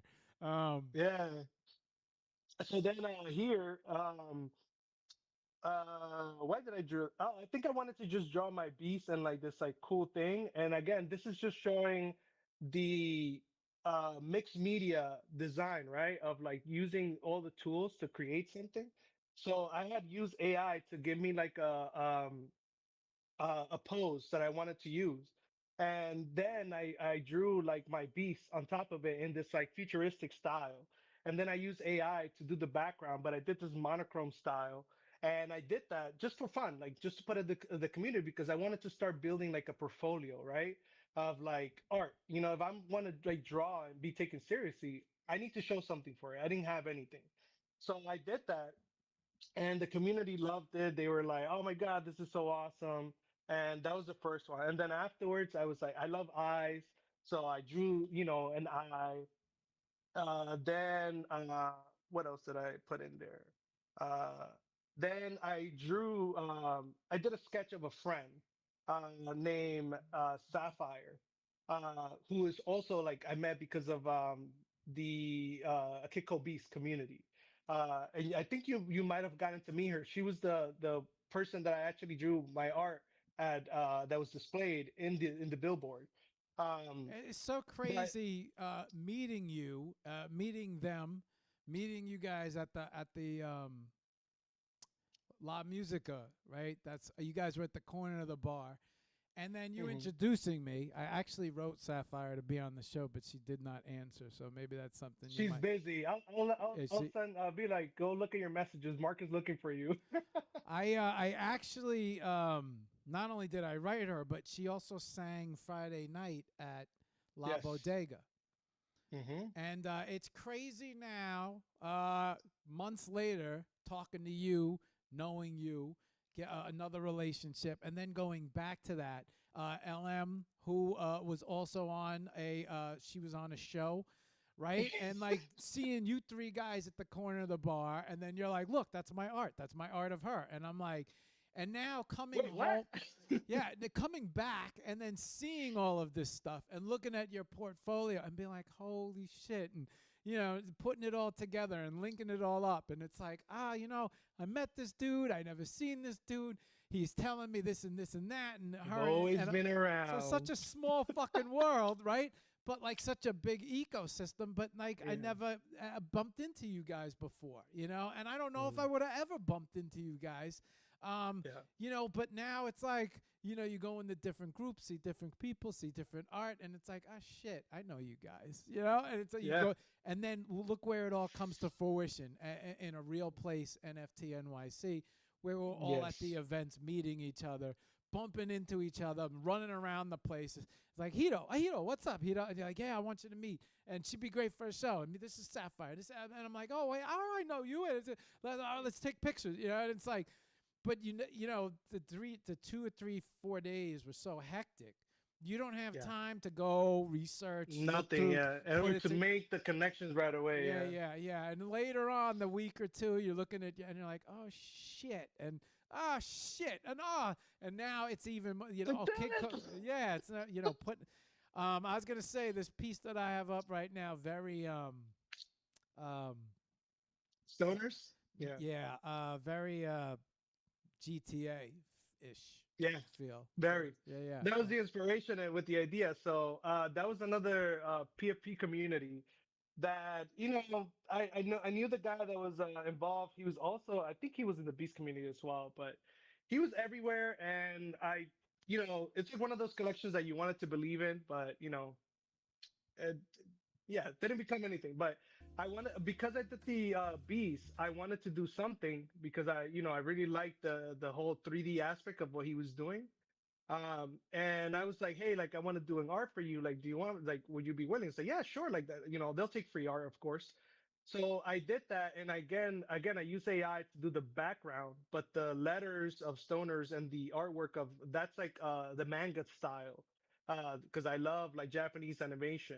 So I wanted to do, something fun like that. So I drew the picture, and then I did a background that would like reflect on it of like the city that will give me the angle from like the viewpoint that I drew it in. And then I did, put the word stoners just because that was the name of the collection. And then I did that and I offered it. And at the end of the day, like when you offer something for free to people, sometimes it's taken for granted. Like I did that art and it didn't go anywhere. But at the end of the day, it's just part of my profile of something that I did, and it's like I'm proud of it. So, I got something for that. Um, mm. and I'm gonna share that. I should tell you to come in the TGIF and let let Josh tell you this himself. But very interesting. And then after I share this thought with you, we're gonna say hello to everybody, real quick, because we got a lot of people tapping in and saying hello. But Josh would say when you do something free for someone, um, you always at the end of it when you send them something, you attach send them a bill too, with the price of, and just write on the bill paid, and you send them that bill, and then they get an idea of what the cost uh, for that would be, and then Josh, thank you. I'm so gonna use that. That is genius. I see it. Yes, yeah. 100%. That is Um, beautiful. So yeah, he said that to me. He said, a lot of times we do things for people and they don't appreciate or think about the cost behind the scenes. And he was like, next time that happens, you put a price, you write on it paid in full, and you send them that bill. And so at least they have an idea of what the cost would What be. it would be. Yeah, Right, right. that So is that is genius. I see the potential in that. That's beautiful. uh, Definitely gonna use that. we're gonna say hello to everybody real quick. Goalie, Void. I want to say hi to you guys. Bahar, Fafadel, Mafa, Saz. Um, good morning. Panta. Good morning. Yarko. I still remember Yarko. Good morning, guys. Yarko. Anastasia, Love Yarko. I have never been more focused on people's pronunciations of names and languages until Until this now, show. eh? Yeah, yeah. I cannot say someone's name wrong. Manic, Manic, Yeah, Manic. Manic. Good morning, Anastasia. Good morning, guys. I see all you guys. Anastasia. Um, let's see. Let's see who else is on here. Let me drop in real quick. Pega. Uh, hey. Pega. Huda. All right. Oh. We got Mariana. Artnaz. Um, wow, you have a big fan base here. Uh, Good morning, guys. Ink. Kaplan. Taylor. Sen. Good morning, guys. Good morning. I just wanted to say hello to you guys, but not of ignoring you. Just want to pay you guys some respect for dropping in and saying hello and being a part of the show. And letting Hito know that he has a lot of friends out there. We'll get back Much to all love you for everybody. guys. Much love. Dorothy, good morning, guys. Happy Friday to everybody. Okay. Yeah, you got to make sure you let them know you see them and you say hello. It's important because they're part of the show too. 100%. Yeah. Um, okay. I Move. actually had a good conversation with Sen yesterday about today's interview. And it was all about like the same thing that we talked about, like, meant to be, and like how sometimes you don't see these things coming, but when they arrive, it's like a wonderful feeling. And I was like grateful because her and we never talked, but she was like giving me props. She's like, I'm so happy you're doing this. And like it's beautiful to see. We don't talk a lot, but I just want to say like, I'm happy for you. And like to me, that touched me so much because I sat there and I was like, like I know of you. We say hi in spaces, but you coming out and saying this again, The Alchemist is just more confirmations of life that somebody wants to reach out and say like, I'm happy that you are in this position, having this moment for you. And I was just like, that was supposed to happen. That was Crazy, beautiful. it's crazy too because a lot of times I'll ask people, we'll have an event or somebody will get sick or I'll just have an opening that got by me, and it'll slip by, and I'll ask a lot of people, and a lot of people will be like, tomorrow, I kind of could use 2 or 3 weeks to prepare, and I'm like, let's just come on, like it'll be fine, like just trust me, have faith in Don't HOP. think about it. Yeah, Yeah, just jump on. exactly. Like it's not going to be a bad Go with the show. Like flow.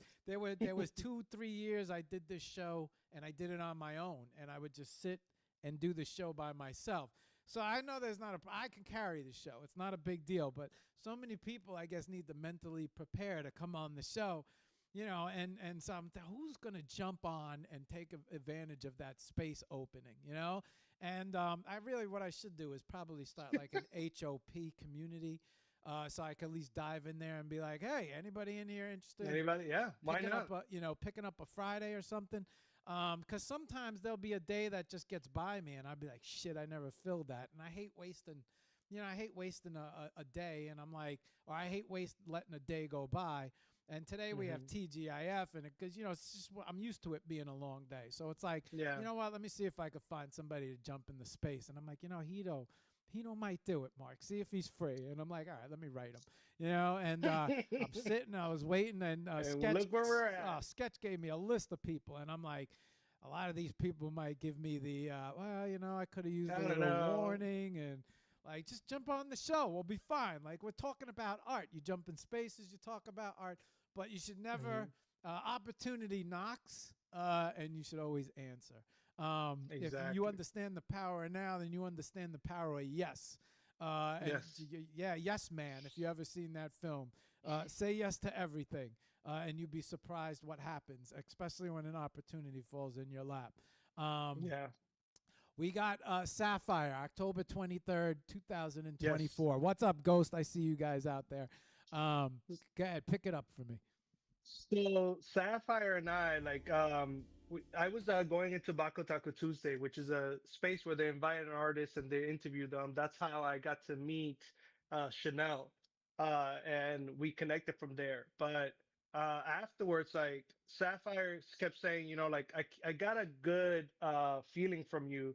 Like every time you come in and you share your thoughts, like it's always very it's a very good feeling, very good connections. People like you, and like I don't know, for some reason I feel like I got to talk to you.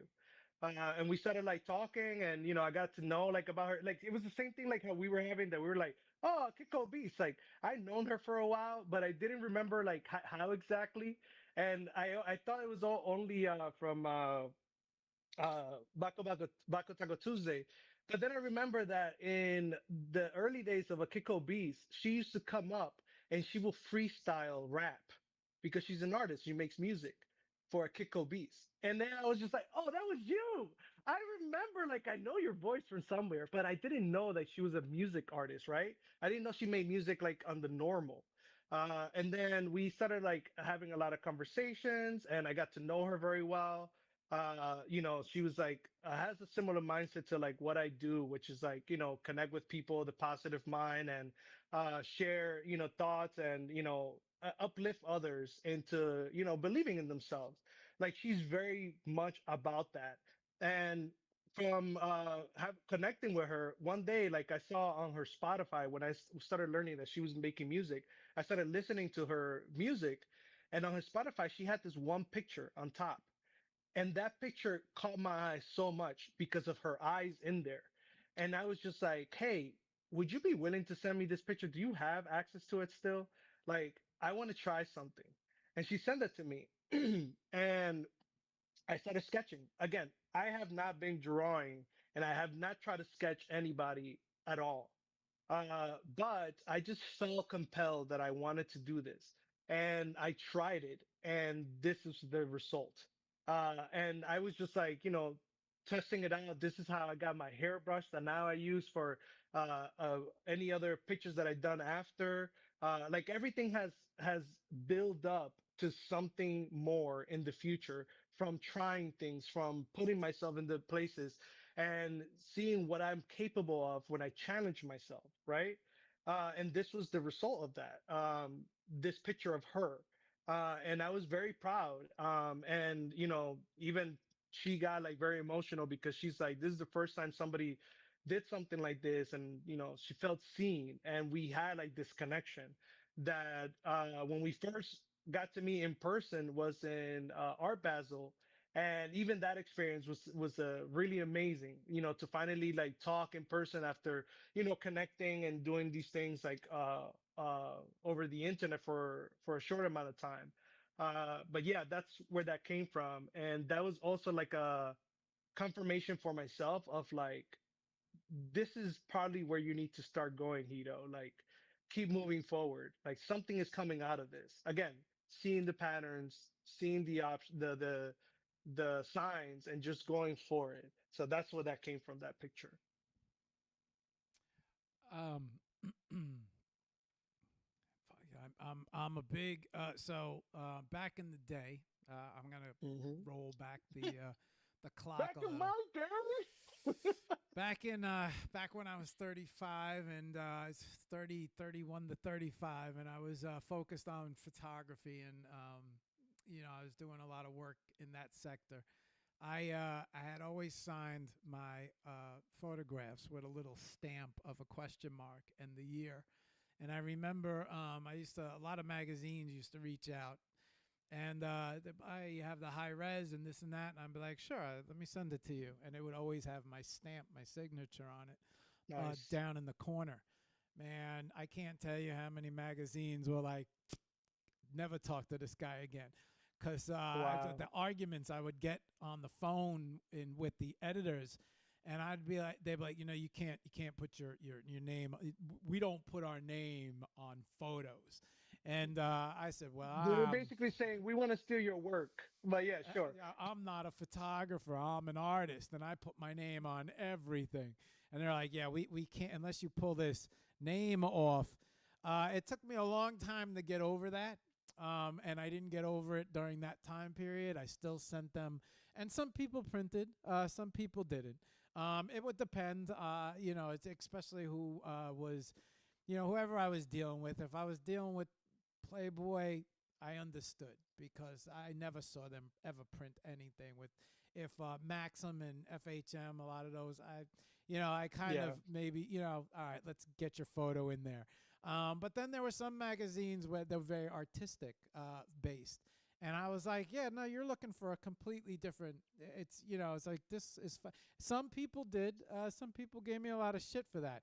Even a lot of photographers, industry photographers at that time, gave me shit for signing my. But it was this like little stamp, and eventually, my work became so well known that a lot of people would say, whoa, whoa, whoa, wait, how come I don't have your logo? I'm like, well, listen, I sent you a set with and a set without.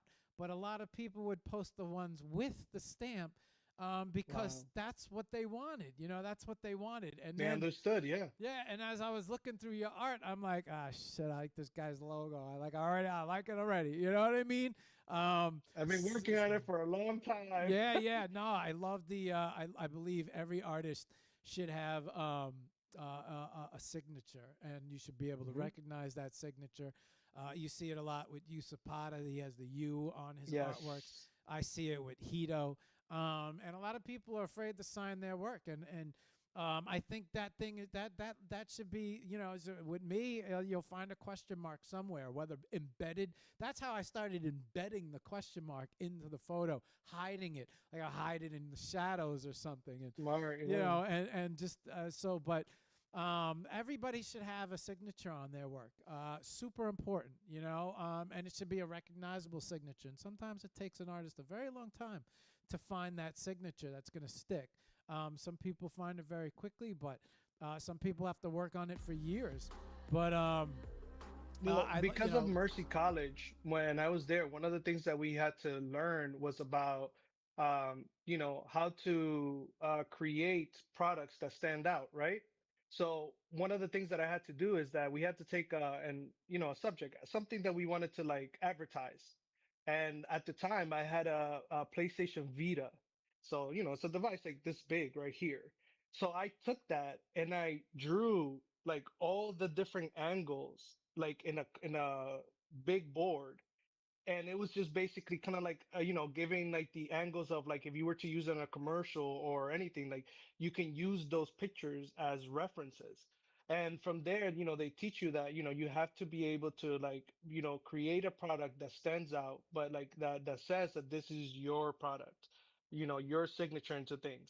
So I always had that mindset of like when it came to signatures the same way. People used to work on logos back in the days, but I was bad at creating a logo because I didn't like too much of advertisement and stuff like that. But I understood like the power of a signature because signatures are everywhere. And that's how you gain respect for others. Like being able to put that signature that says like I was the one who created this. And for a long time, I wanted to put something that basically said it's me, but I didn't know how. And then one day I started writing Hito, like just to like, as like a regular signature. And I was like, I don't like how it looks. And I was like, wait, can I put it together? And so I started putting it like, like in bulky boxes, like, like big H, big I. And then I said, like, wait, I could just sign this. So I started doing it and then I got good at it. And then like, it was just perfect because like even Hito, like when you put it together, sometimes it looks like a person. And the word Hito is a Japanese common word, which means person in Japanese. That's why. So it's like it was perfect. It just all goes together. Again, signs and patterns. I I saw it. You could see the Japanese influence in your art. So you could tell how much influence it's had on you. But the signature immediately, I was just like, I always it's a style. I always say artists evolve. I like to see evolution in their work. I like to see the signature. There's very distinct. I have a saying. If a hotel or if I speak to somebody or the business card they give me, a very close friend of mine. I remember. Oh my goodness! I bet you I still have these cards. Back when I was 18 and I was airbrushing, I had these cards made. It was the first time. I forgot who handed me a card. It had foil on it, and I immediately ran to my printer and I'm like, look, I need a question mark with a purple foil stamp, and it has to Nice. say question mark airbrushing on it. And this is what I remember. That card cost me a fortune at the time to get done. Mm, But when you hand somebody your card, whether or not they remember you, whether or not they remember your name, there have been times where I've remembered somebody from their marketing, from yeah. their card.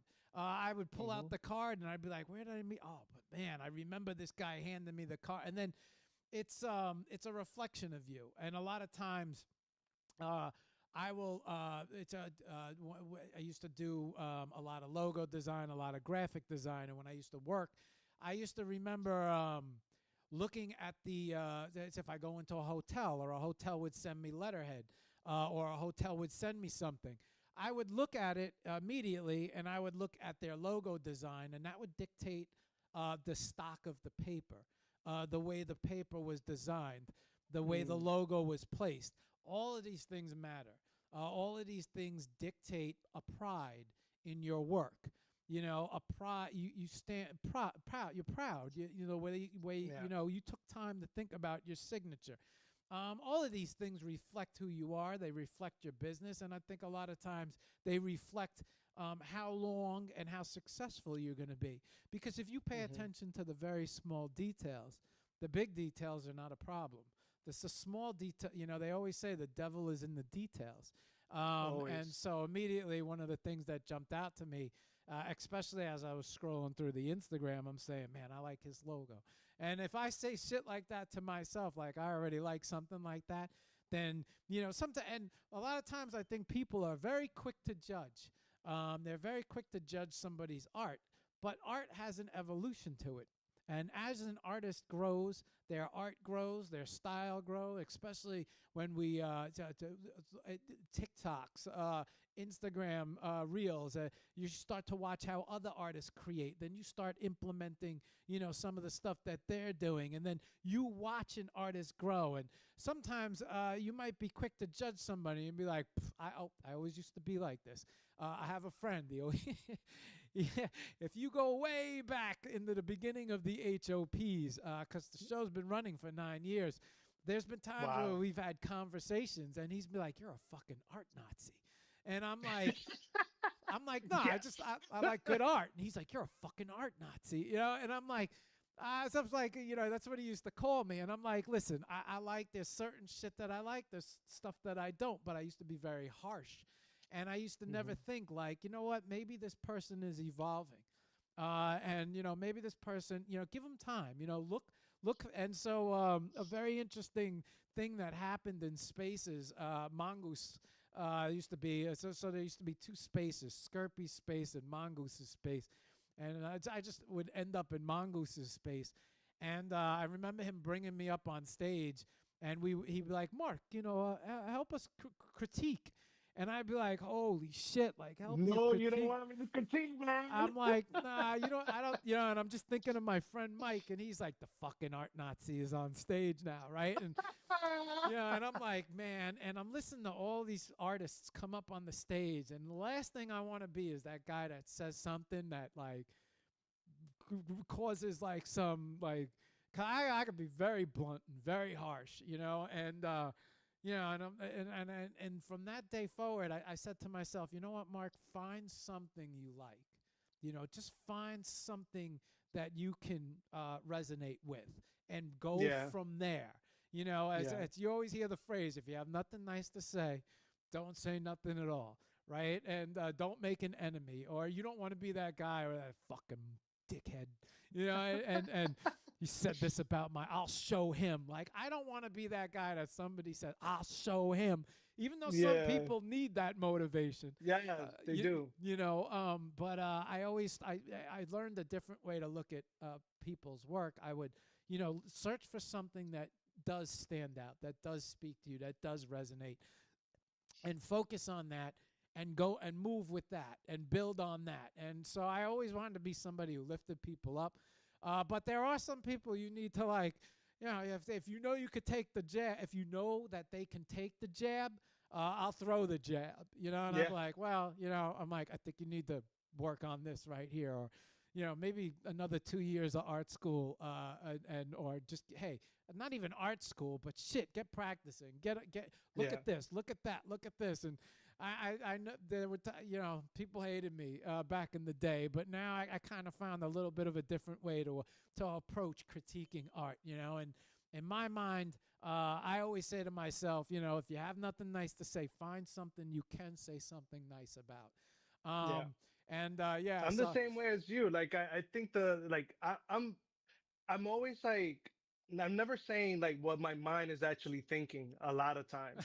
But yeah, because like I'm the same way as you. I see art. Like people sometimes look at somebody, like let's say for me, and they're like, oh, he's kind, he's nice, and he's always saying something nice. But like the way I say is like, unless you ask me directly to be right, serious, right, like I'm right, not gonna give right. you my honest answer. Like not my honest. I'm not gonna give you what I'm really thinking. I'm gonna give you what I do like. What I see.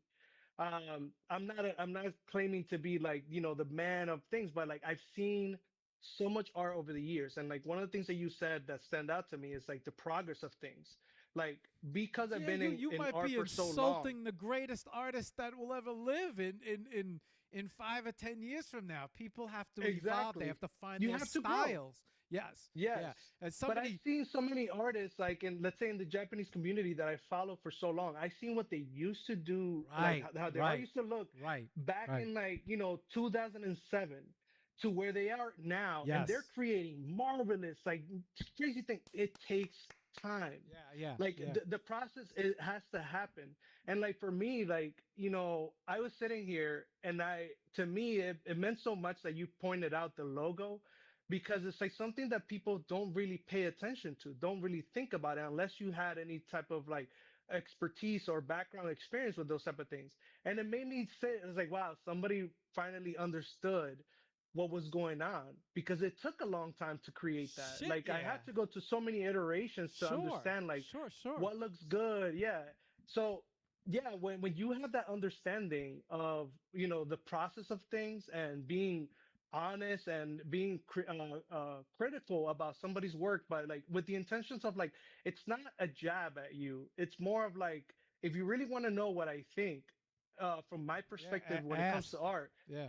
yeah, I'm gonna tell you the truth, but don't take it as a bad thing. Take it as like, okay, maybe there's something I can work on to elevate myself, because everybody can always grow. Even the biggest expert at some point is gonna hit a wall, because like they've been so used to doing something in one way, but they never try something else. But when they finally try that new thing, they're here figuring out like new concepts and new ideas, because now they're like, I can work with this new form that I've never touched, adding all the experiences that I've had, and now I can create my new masterpiece. Like you have to be open to critiques. It's not a bad thing. I do it all the time. I'm very honest with my art. I tell people, it's like, I gave up a long time ago. I'm actually out of practice. I'm actually very like even amazed with myself at what I've been able to create. But I still know that like I need so much polishing, because like I've been out of drawing for such a long time. I'm just using what I have in front of me, using different techniques every time, because I'm experimenting, and somehow I'm creating something that people are appreciating. But I will be honest, I'm blunt with myself. I'm like, I'm out of practice. Like I'm really bad at a lot of things right now. But that's because I don't have time, and I need to make time for these things if I'm gonna keep going forward with this like journey that I'm in. But that's the thing, is like some people don't like to hear the truth. They just get scared. They feel like, oh, you don't know me. I was like, all right, cool. I mean, you asked, so I gave you my answer. It's it's interesting the word you used when you said experience. I think is right. That's the key word. I think experience in life, experience with anything, and I think through life. I think life had that effect on me. It was like, wait a sec, and like you said, you see it. When you're young, you see something for the first time, but you don't have the years on you to see what someone evolves into, right? There's an Mm, evolution when someone evolves into something. You don't have that when you're young. So when you're young, you're just running your mouth like, yeah, no, that's trash. Yeah, no, that's trash. Yeah, you definitely need to go back to art school. Yeah, you need to find a new profession. You need to put down the right. And so like you get like that was the ignorance in me. And then as life kind, and then you go, like you said, you go back to see how far an artist has come in 10, 15 years, and they have a completely different style. And you're like, what the fuck? Now, in that and artist's, techniques too. yeah, right, in Yeah. that artist's mind, that artist was already there when you insulted them or when you just, said what you said or you didn't see anything more, right? And but that artist might have already been there. They just haven't physically found the techniques, their style. They might Hmm. see it in their head, but sometimes it takes a long time to evolve. And Oh so, yeah. as life has, as I have grown through life, I have seen things. Even I have come to a point where I'm like, yeah, you know what, Mark, maybe you should start.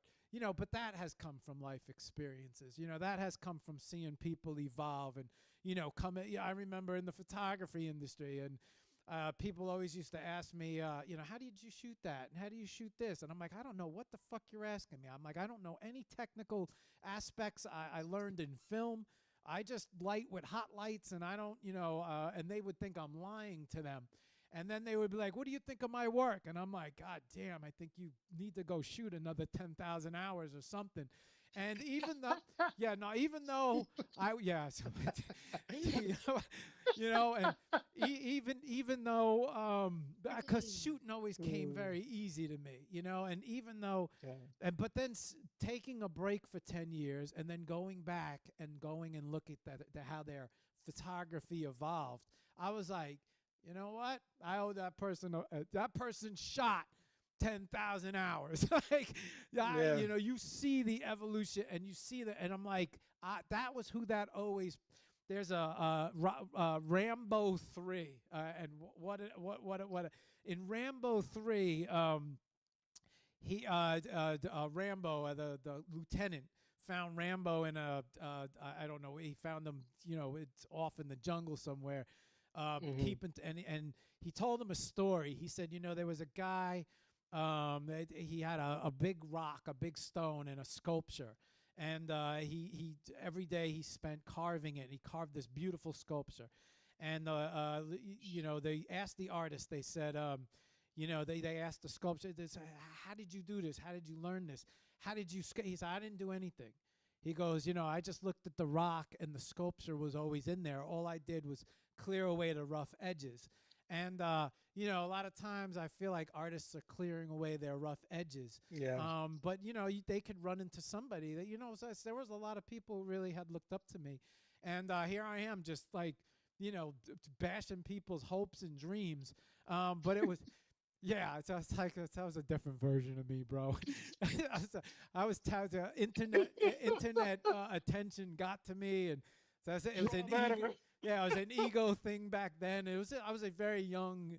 It was immature and ignorance, but I hadn't seen people evolve in my Yeah. lifetime, and now looking back, I'm like, shit, that person really evolved from where they came from.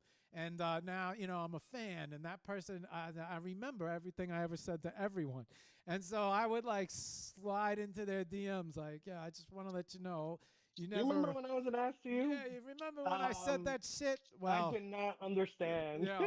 it's nice to see how far you've come, and they're like, I didn't take that offensively. You actually were one of the, son of a bitches that helped me fucking get focused. And I'm like, cool, but today I kind of approach things differently. And like you Yeah. said, if someone asks, yeah, I'll give it to you.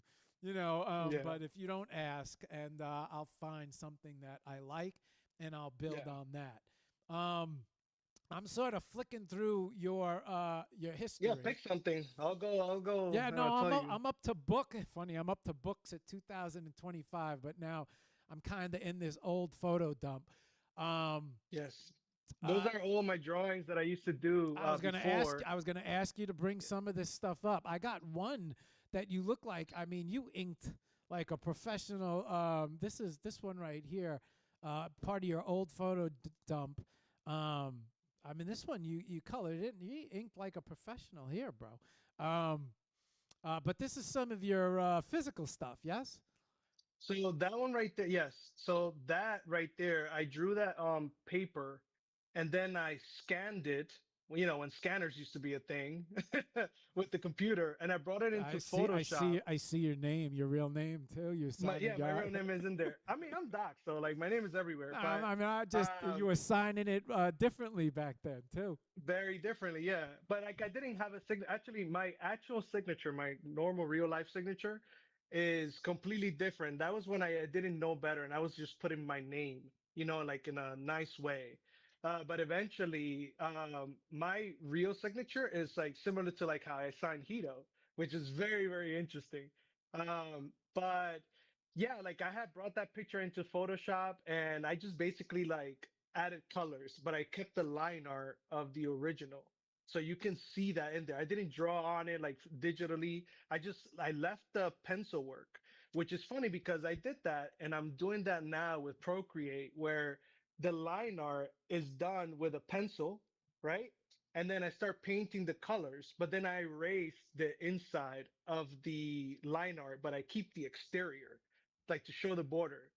I'm still basically recreating what I used to do when I was younger in Photoshop, but in a whole digital aspect.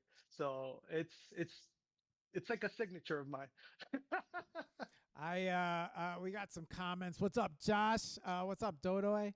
Um, Josh, Maria, how are you? JT, what's good? Matilli, what's good? Stephanie saying I'm the bully who goes back and says sorry. When I was at the peak of my art career, yeah, I was. I wouldn't say intolerable, but let me tell you, I had an ego to go with it. Um, and you know, you know, I don't. I was always a very humble person, but let me tell you, the internet really reshaped me during that time. I could not handle internet attention. It was, it, yeah, you know, as I especially could, during that time that we didn't understand things yet. You know, we I were just couldn't overwhelmed. get through doors. You know what I mean? It was like, you know, my art was popping so much. Magazines were all at my door, celebrities were at my door, and you know, you're talking about a guy who was you know, doing logos and graphic design and AT&T engineering videos, and all of a sudden, you know, Beautiful. nobody knew what I was doing, you know. And then it went 5 year span. It went from me doing nothing to me being on TV to me having 200K following. It was insane, and I was not prepared for that type of craziness. Um, Right. I got through this thread. I'm gonna go to your gram, and we're gonna flick through your gram a little bit here of these Yeah, you're gonna see artworks. most of these same things, like the digital stuff, but like in the post there, you got to see just the history and the old stuff that I used to draw. So, because I wanted to let people know, like there has been art before, like I really was into this, but uh, there was a long period of time that I wasn't doing anything at all. So, All right, yeah. do you let me ask you a question. Have you ever come across Catalina? Catalina's work? Catalina Uma? I probably know it, but in the top of my head right now, You no. would enjoy her work very much because I could see your style in AI. Mm. And watching Kat's live streams, watching her create, you could really learn a lot, and you would really enjoy her style. She is. Send her the profile. Send me the profile and I I'll got you. check it out. 100%. I I'll let love watching new work. yeah, you would really enjoy. You would let me tell you, you would get along with her well. You'd really enjoy her art.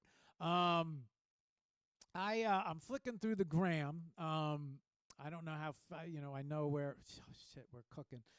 Yeah, we'll go a little bit Always more. cooking. Yeah, Yeah. I knew this was going to be tap into a little bit of a long show. Um, let me. Wow, physical, digital. You favor one or the other now? What do you? No, I'm just creating. Right now I'm sticking to digital because I'm on the go. I like one of the things that it's hard to create and like always to just, be in that zone because I wasn't doing this. Short story.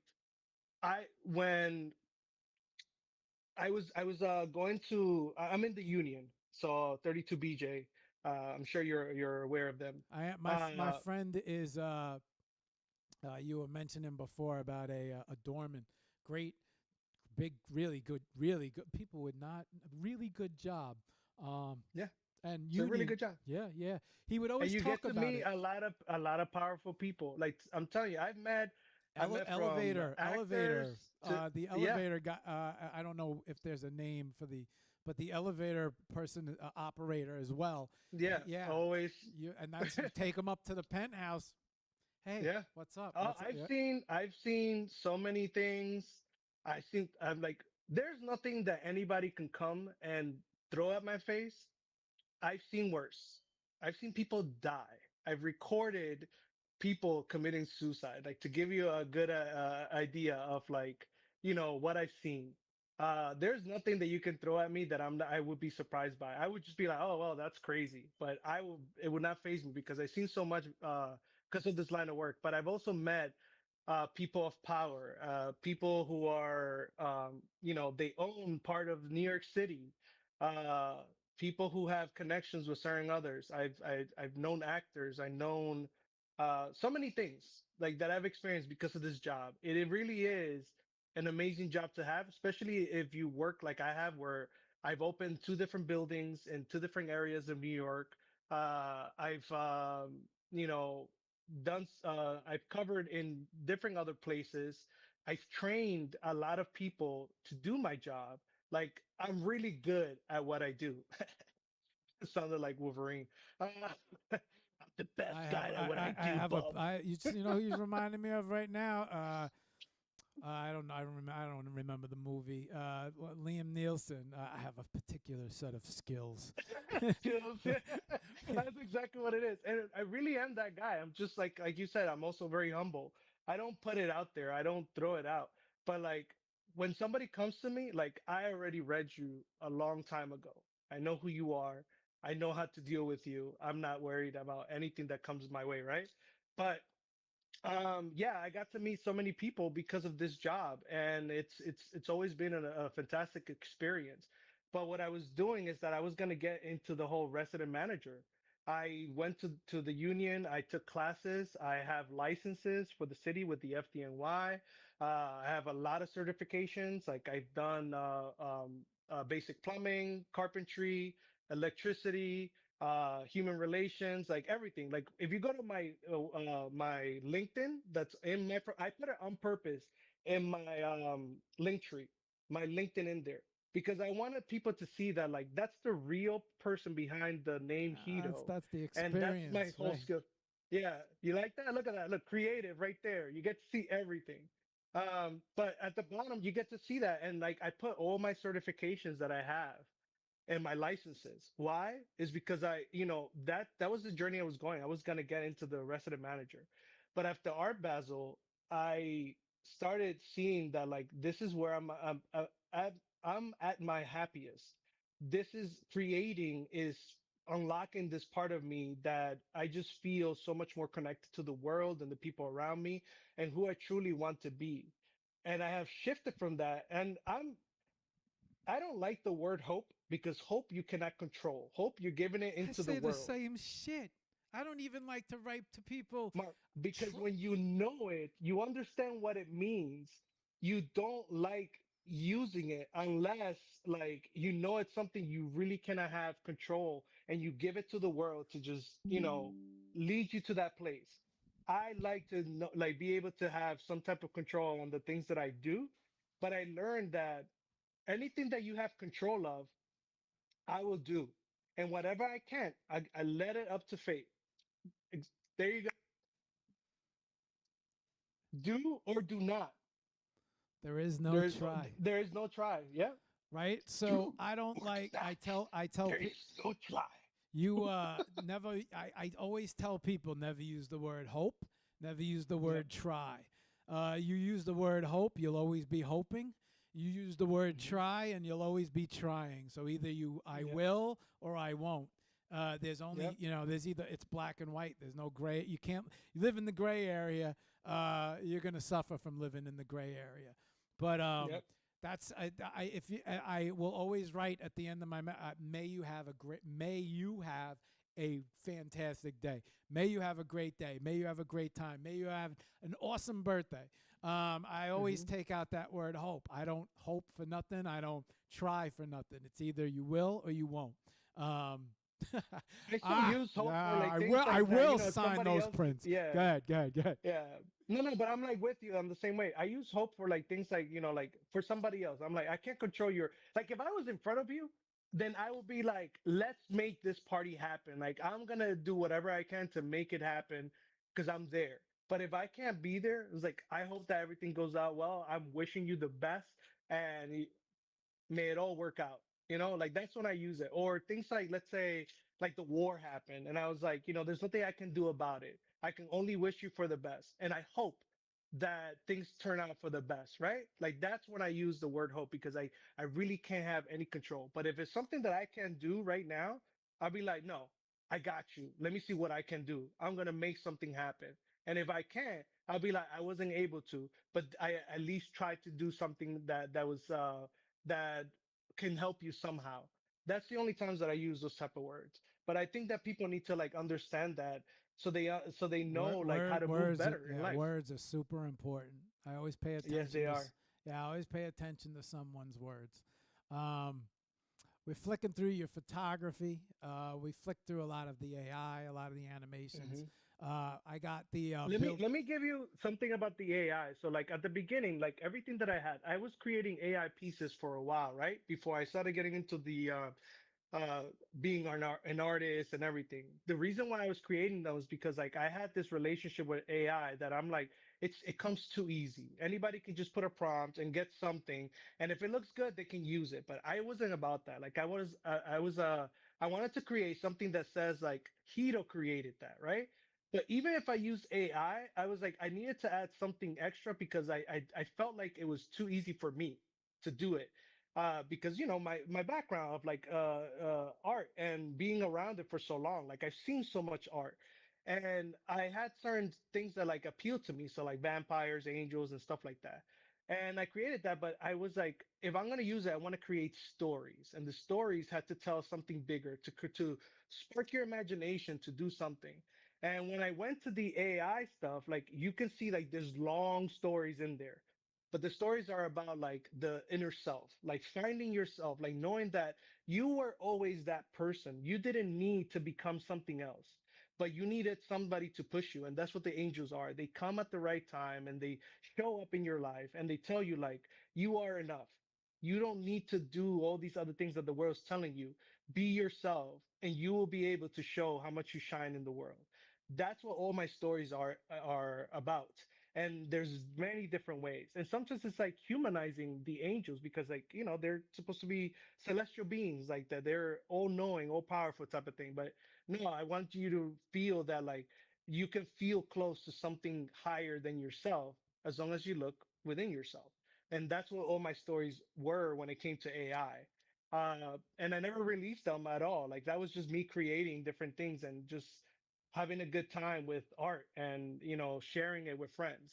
But then when it comes to the photography stuff, I have an icon, and I played around with it, and I again like I put the manual to the side. I never really learned how to use it by the techniques, but I went into the manual settings and I started understanding how to like tweak ISO, how to you know use like all the other settings in order to like you know learn how lighting works and how to take it with the lens, and how the shutter, the speed determines how much light comes in and how it comes out. I learned all those things, but then eventually, because I'm a man of technology, I started saying like the phones are becoming just as powerful as a camera.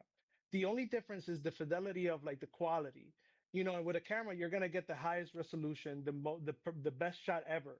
But if you know how to use lighting, angles, and the camera of the phone, you can get a really good shot as well. But you need to learn, you know, how to get the perfect timing, you know, steady hand, and you know, allowing light to come in. And even now, like with the way that the tech is coming into like the camera apps, you can mimic the same quality of the of a camera in photography. So I said I want to create um the I want to take pictures of things that I see, the way I see the world, but I want to show that like everything was done with my phone and just use a few tools that I've done, you know, use like to edit the pictures to create an experience and to give you the same, almost the same fidelity as like a camera, but with the respect that like, you know, like I took my time to make this look good. You know, I didn't want to just say like it's just point and shoot and be like throw it out there, but you know, so Hito. what's up? Sometimes I get visions. Oh yeah, tell me about it. So I think you should take some of these photography shots and you should draw over them.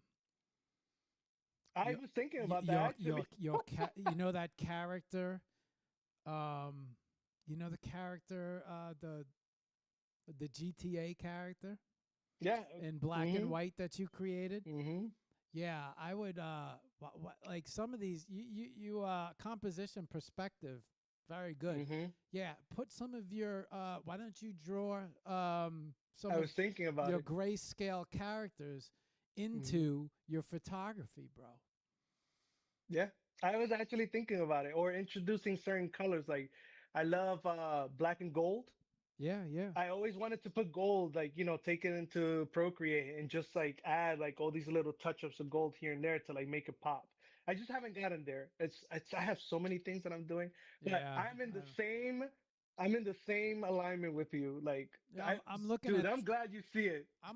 these photographs, and I'm just like, holy shit! If you drew like some black and white characters in there, or like you said, black and gold, like on top of like the like using your photography as a plate, and then Hmm. introducing, drawing in characters into this.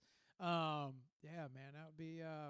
I think that'd be a nice little style for you. I think that would click very nicely for you. Um, That'll uh, be my next project after I finish the digital work I'm doing. the other So, 45,000 other things, uh, along with but I'm this, willing. I love that. Yeah, But if you ever get stuck for some motivation, you got I this. hit you up. Yeah. You got this. You got this Ray Ban shot here with the. And what if you change the billboard to one of your drawings or drew on the, Mm. right? Um, yeah, there's some potential there, I think. At least, I mean, that's what I'm seeing. I don't know why.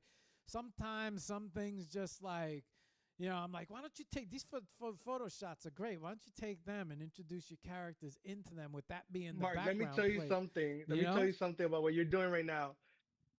When you have, actually, no, when I met you and I learned about your journey and you spoke about your photography and stuff, I said to myself, since that time, if for some reason, like, I end up getting, which is crazy. I thought about this. I thought about this. I said, if for some reason Mark ever invites me to be interviewed, I think he will have something to say about my photography, and I look forward to see what he has to say. And you're doing it right now. And like, I am not surprised by what you're saying because I saw the You're possibility of something being added. And I take your like suggestion as like gospel. Trust me, like, bro, thank you. your shots make perfect background. Like, have you ever seen films where they use these things Yeah, as background? Your shots make I'm a perfect. movie guy. Yeah, I expect to see like Roger Rabbit walking through one of these things, Hmm. like back in the day, very old black and white cartoons, films. They used to take photo plates and they used to draw the characters on top of the photo plate. Your backgrounds are Hmm. perfect for photo. I mean, your photography is um, your perspectives, your compositions, right? On point. I just feel like it needs a fucking a Hito character in there or something. Like Exactly. I'm waiting. Yeah. I'm waiting to see one pop up. Like I feel like it's already. Not yet. Yeah. Sorry.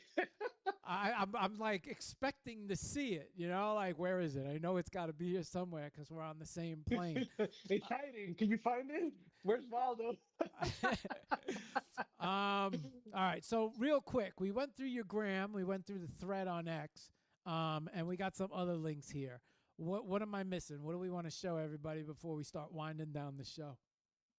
I mean, the grab is like my showcase of the arts, a little more straightforward. The other stuff in there, like Skirpy is where I put my NFTs in, and also Object.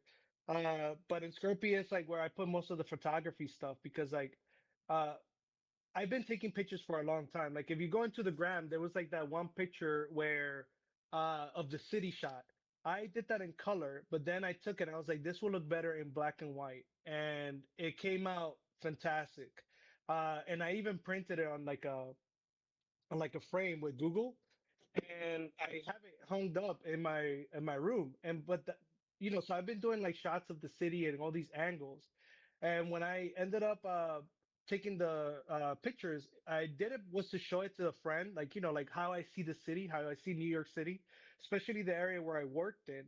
And there was one day again, like, look, this is like the same thing as this interview, taking the opportunity of like something happening and just using it for to my advantage. So one day I was going to the gym and I found out it was a holiday when I got to the gym and it was closed. So I had 2 hours to kill, and I was by my job. So I said, like, I'm just gonna walk around and take pictures. Every shot that I took there, that was in that one night of like how I've always seen these buildings.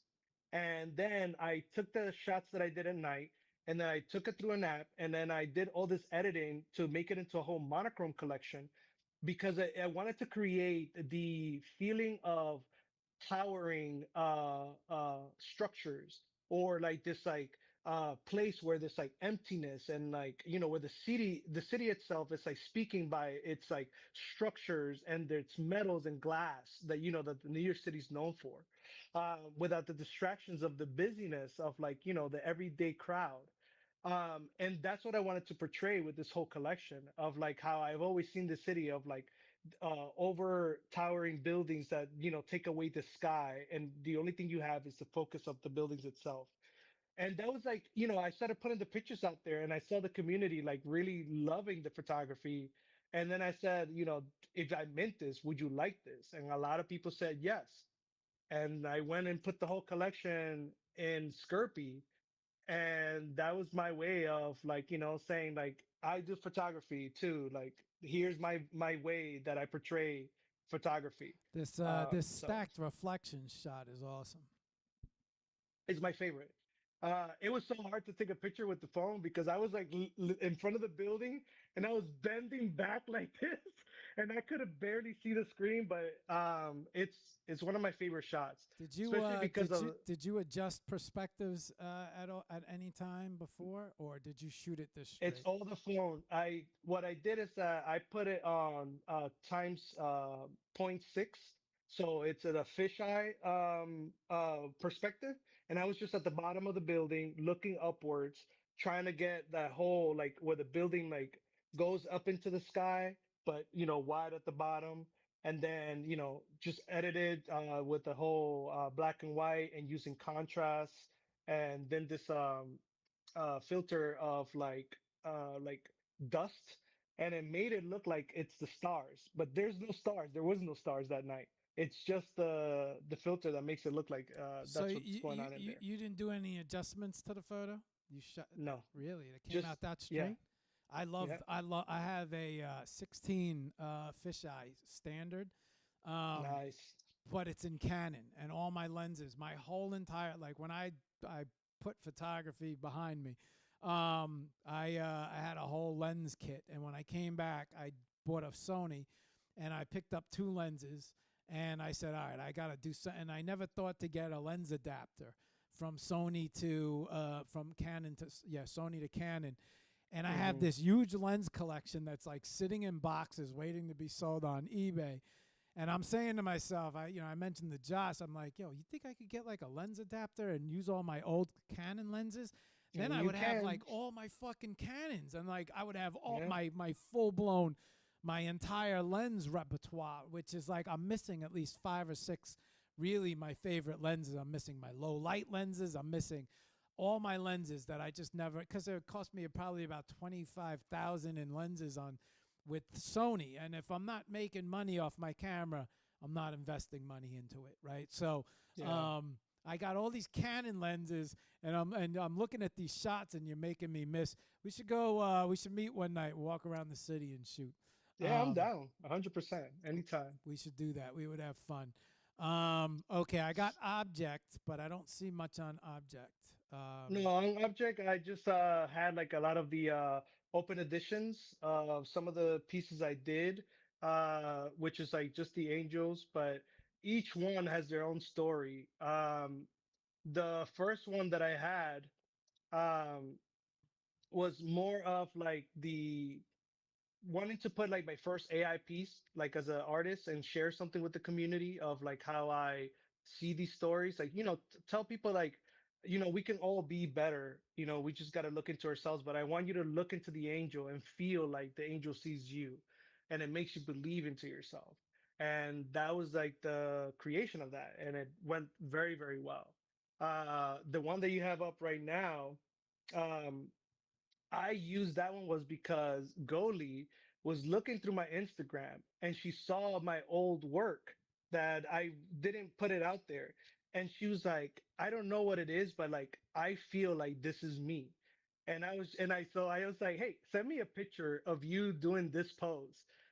And when she sent me the picture, it looked just like her. And I was like, oh my God. And then, I was like, I'll gift it to you. And she's like, I don't feel like I can just like take it. Like, like if you want, put it out there. It's like, I mean, it's up to you. I don't mind. Like, I never had any plans to put that out there.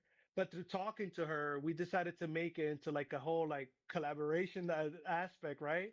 And I said like, she found herself in this angel, and I met Goldie before I ever actually knew about her.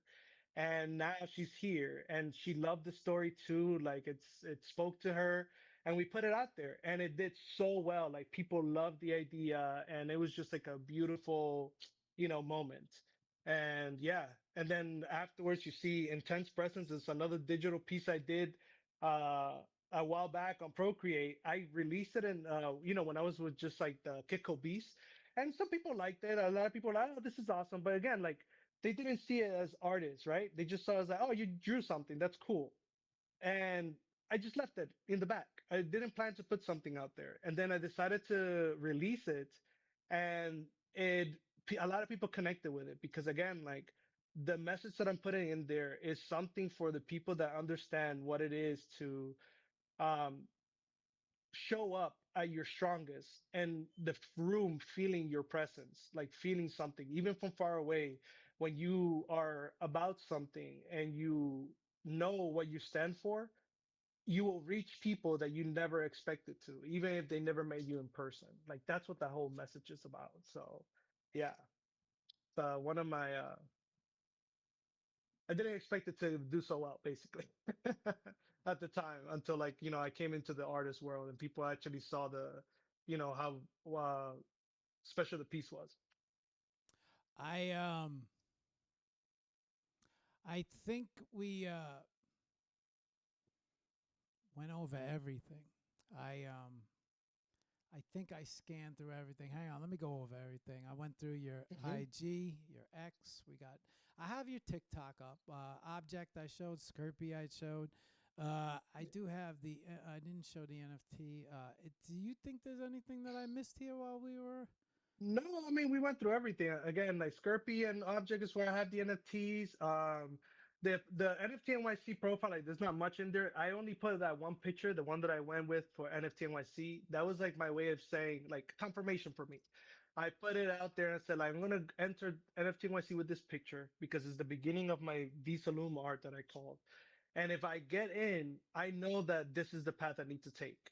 And then if it gets in the billboard, I know I'm doing what I'm meant to be. Like it was all like just I put it into the world, I moved forward with that, and the world is telling me, yes, keep going.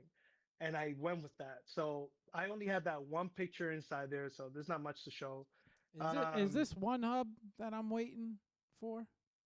Is this the yeah, logo it's slow. It's very slow. One hub, man. Unfortunately, One Hub is a little they have potential, and unfortunately, I think they wanted to be the next platform, but they also didn't make it. Look, see, it's like crashing down. Yeah, Just yeah, yeah, yeah. yeah. But I'll say this. I love the logo. Thank you.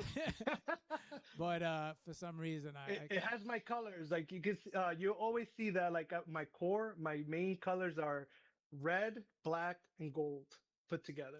That's I my love the color black and scheme. gold, man. When you Oh yeah, all right, so I even showed your LinkedIn. yeah. You Ghost, what's happening? Stephanie, yeah, I said hello to you guys. Josh is a expert ball buster. Um he proficient, took classes in college. Ghost said if he ever you need a website, let him know. Um Oh, thank you, Ghost. all right. Appreciate you. I want to make sure I got everything here before we Yeah. call it.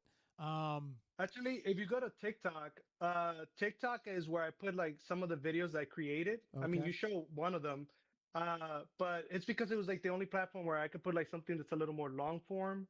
Instagram, they give you like a certain amount, but even TikTok is a little hard. But see, the first video that I have is me channeling Bob Ross, Hang on. and I made Is like that this the whole pinned? like. The pin one, yes, the one on the left. Um, Oh no, you did not make a video with happy little no, if you know, I trees. don't know if you can put the like. Look at the voice. Yeah, I can. I don't know Hang if you on. can hear it. So I was happy. I was painting my happy little tree. If you skip a little forward, you can I see another cannot little tree. take this seriously until you have a fro. I needed the wig though, like so I didn't do it too much justice, but I channeled the voice. But this is me having fun. Like when I have an idea and the creation happens in my head, I cannot stop and I have to make it happen. And it always works. That video was literally one take. Every video I have made has always been one take. There is no like I made so many clips and nothing worked. Like everything I use because my head creates the imagination, and when I go film it, it just happens. Like even my unboxing, everything has been like one take. I don't take anything for granted. I don't, not use something. Like I go for it and I make it happen, and it somehow always works because my imagination is always like, you see it, dude, just go for it. And it happens. So You um have a vision, Hito, and it's clear. Especially since seeing the AI style and then yeah. knowing the direction you're headed in, I could actually see your end result if you continue to practice. Um, and then, yeah, a lot of good stuff here. Um, Thank you, man. okay, I wanted to make sure we went over everything. Hito, We did.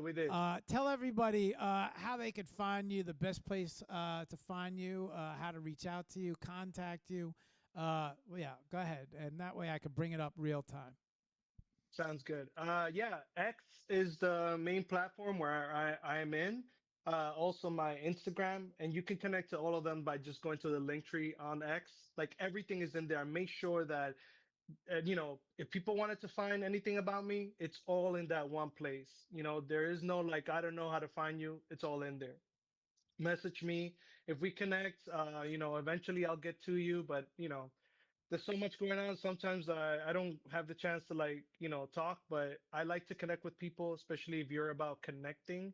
If you're just trying to sell me something, most of the time, like I'm gonna see through that, like I'm a person, I'm not a wallet. So just keep that in mind. But uh I'm definitely somebody who likes to, get to know people and, see what you have to offer as a person and how we can connect, and if something can happen from there, like it's something that I love to do. But yeah, X is the main place where you can find me and connect with me. Let me make sure we didn't ignore anybody over here on IG either. If any of you guys are, Mariana said scans are as old as are old millennials like us. Um, Yep. all right, let me bring up your Skirpy user profile.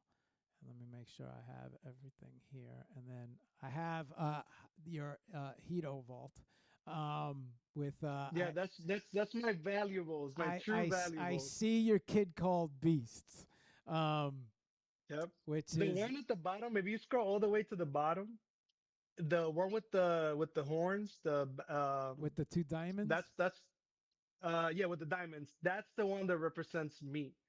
Like 100%. And that's the one I use on everything. That's my first ever beast. I did my research. I looked into like the whole like, what they stand for. And that one is all about like, seeing the possibilities in life, and like it represents me 100%. The red diamonds is my color scheme, so I had to, like it's all me right there. But these are my valuables that I've had from all the other NFTs, You're and not you can see kidding the when you communities said I was part you of. owned 8 of these guys. Wait, 8 or 10? One, No, two, I have three, four, 6, I five, believe. 6. Oh, am I mixing these up with some other guys? Yeah, I think so. I got you. Oh, No, no, the other ones are like the other ones are like the figures that they just came out with. So they have oh, okay. physicals. I already ordered one. So I got to order the next three, but I'm waiting for the first one to come in, and then I'll get the other three after. Okay, But that was something, yeah, I got you. Yeah, I gotta get them back on.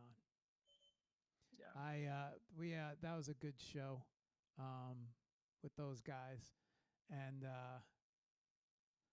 definitely. Rapsby is he's an amazing guy. Like he's doing something wonderful with the Kiko Beast, and like the community is like growing. Their game that's coming out very soon is gonna be amazing, and they just released the physical toys, which are of really good the size, game and looks they're great. wonderful. Yeah, the game looks great. Yeah, yeah, Uh, I 100%. I haven't talked to Raspy since October, so I feel like we're due.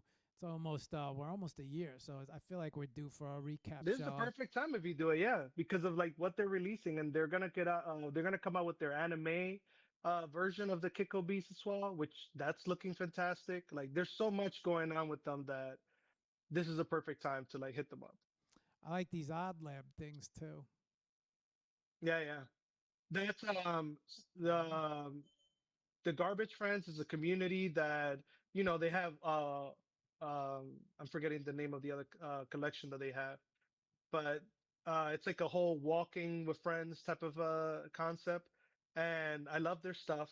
But then which one, the one that you're pulling up? Yeah, the Garbage Friends are really cool. The art style is fantastic, and they move. It's beautiful. Like, I like what they've done. But again, it's like one of those collections that they're around, but they need to do more. So, but the art is fantastic. all right, give me a second to do this real quick, Hito. Hang on one sec. Go All ahead, right, go ahead. guys. So this is okay. So everybody out there watching, this is his ex.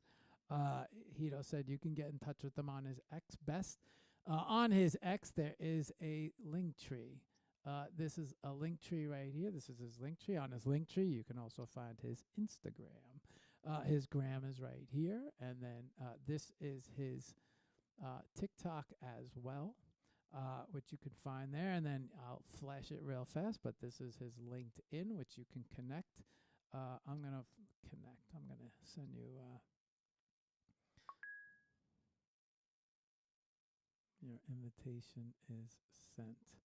All right, so now we are on here. All right, okay, got it, got it. Let's see, follow. I don't think I'm logged in here, so I can't do that. This is his object. And then also this is his Skirpy right here that you could find on Skirpy. And then if you want to check out what Hito collects, he has a vault. And then anything else, let's see.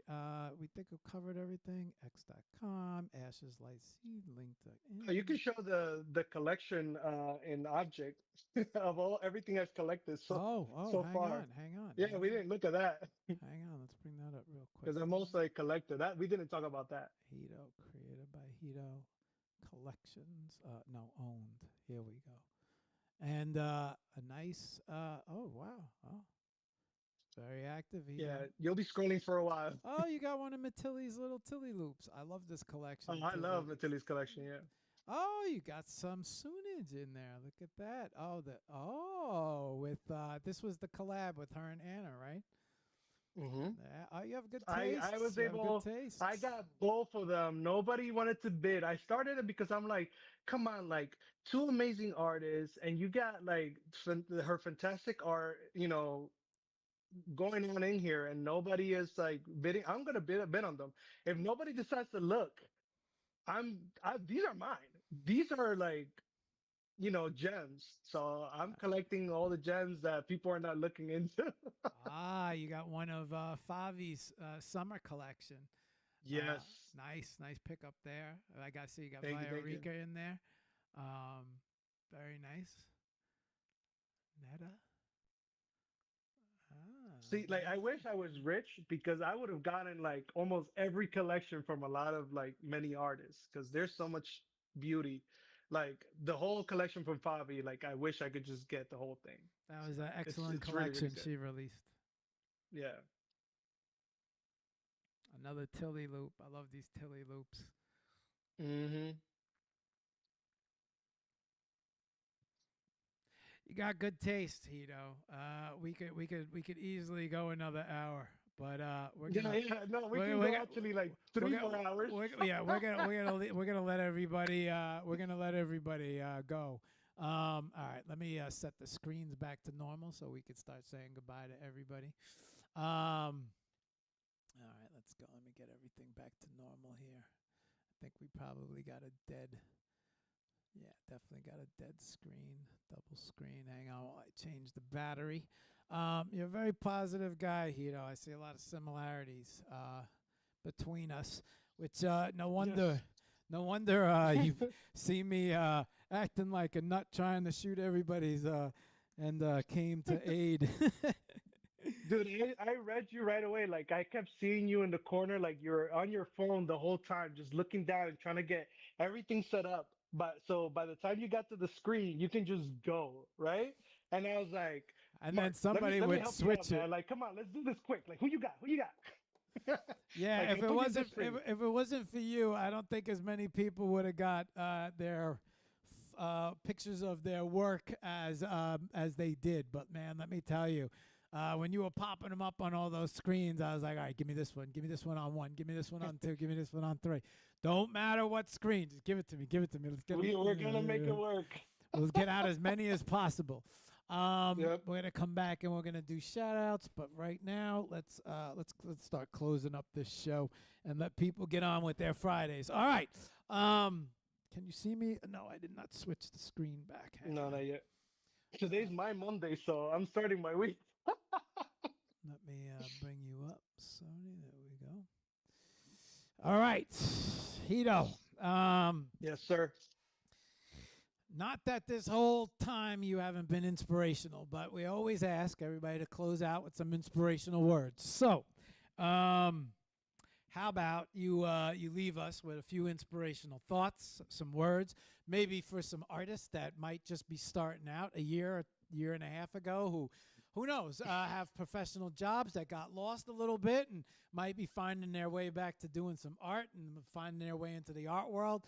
I know as introverts, we have a lot of issues with people, but I have to tell you, when it comes to this NFT world and spaces, I've never been more extroverted in my life because I don't know what it is about all these artists and just being around everybody and the positivity. And I'm not necessarily talking, I mean, I always like to look at the positivity of things. So I felt like last Friday it was like this huge unification of just everyone, which is something that really brought a tear to my eye. But so many good friends, so many good people, so many great artists. Just I love this scene, and I always have, and I'm happy to be a part of it. But for people out there who might be thinking about dabbling in art, or hey, I used to be an artist, or I used to do art, and I don't do it anymore. Maybe you could leave us with some inspirational words. Mm. Ah, there's so many words that can be said, of course, but I'll put it this way. Put yourself in situations that challenge you on what it is that you're trying to do. Don't be afraid of them, whether it is speaking to people, whether it is trying to put your work out there, whether it is trying to grow in the things that you feel that you wish that you could be. Put yourself there. If it's scary, it's because it's meant to happen. You have to go for it. Scary doesn't mean that it's bad. Scary means that you're trying to do something right. Go forward in life, try it. Find the people who are around you that will elevate you because they will help you get there. Don't make time for people who put you down and don't want to see you win. People who are always there to come to you and take are only there to take. They're not going to help you get anywhere. But those who really believe in you will do things for you without even asking for anything from you. When you are there, see the people who actually care and keep building with them because they will help you get to the places that you want to be. It's okay to be scared. Just go forward and do it. Life has so many wonderful things when you actually go forward and do those things. That's my words for you. Just keep trying, don't give up, and believe in yourself. Everything that you have is gonna like shine the most because you're bringing the one unique thing that a lot of people are missing in life. Nobody wants to see a copy of somebody else. They want to see what it is that you bring out of yourself. And when you actually push with that mindset, life just happens. All right. Wise words from Hito Big Balls, who doesn't even who who, who says fuck the test run. I'm coming in, and everything will be fine, and don't worry about it. Everything's gonna work out. Usually, I'm frantic about tests, doing tests, but Hito said not for Dude, me. you and me, I hate that so much. I'm like, can you please just put me, can you just show me how it's done? Like, show me the way it works, and then I'll make it work. I'll learn. But if you ask me to study and do a test, I'm like, oh my God. Hito was like, test my camera. I don't even do tests for Spanish, bro. Um, so, no, I do one last. We have one last question before we say goodbye. Yes. I need a song. Artist always chooses a song. Guest always chooses a song to close out on. So we need a song. You, if you got one in mind that you want me to hit, I could. All I need is the link in the DMs, so I could bring that up, and we can close out on your art and some music by your choice. If it doesn't come to mind right away, you will have 2 minutes while I close out the show, because I will need to close out the show. But before I do any of this, I do want to Mhm. say, Hito, I want to say thank you for coming on the show last minute. It was bothering me that I didn't have a show this week, and I wanted to push for a show, and I felt like you were the guy to get on. So I thank you last minute for saying yes. Of course. I thank you for your time, your wisdom, your knowledge, coming on the show and spending some time with me and me getting to know you. I appreciate it. And so I just want to say thank you. Thank you for inviting me. I mean, again, at the end of the day, like I mentioned, like some things are meant to be, right? The doors are always opening, but it's up to you to actually like go through that door and take the step to be here. And I feel like everything just was perfect. I mean, it is my work day, but I still said like, yeah, I can make it happen. Then seeing the number, I was like, I don't know, to me, that's confirmation. And then now having this whole conversation with you, like we got closer, we got to know more of each other. Like I get to know uh that there's this world that can be opened by just like spending time and connecting with you. Like everything is just like patterns and possibilities and signs of possible futures, and I'm just like thankful to be in this situation. And just thank you. Love the opportunity. You're welcome. Even crazier, before we say goodbye, I was planning to go live with, once I had the airbrushing set up. And funny thing, I was going to wear a Bob Ross. So, so You should have. well, I didn't do it yet. You kind of beat me to the Now you punch. know. Now I'm looking at you, and you're like, "Hey, we're gonna put a little happy." I said, "Son of a bitch," but vibrations are very similar. So it's been a Yes. pleasure getting to know you. Same. I'm gonna close out the show. Give me about 1 minute, 2 minutes, and then I'm gonna come back. You're gonna wave goodbye to everybody. Drop a song in. Song is already in there. Perfect. Uh, Come on. you want to tell everybody what that song is real quick? It's just a song I really like by an artist called Zayn. It's Okay. called Balak. Okay. Yeah, most people are not gonna understand what is being said, but it's a song that I've been listening to music from not America, and it's just been I don't know, I just connect with the feel of everything. So I want All to right. put it out there for everybody else. All right. Give me a minute to close out the show, and we'll be right back. All right.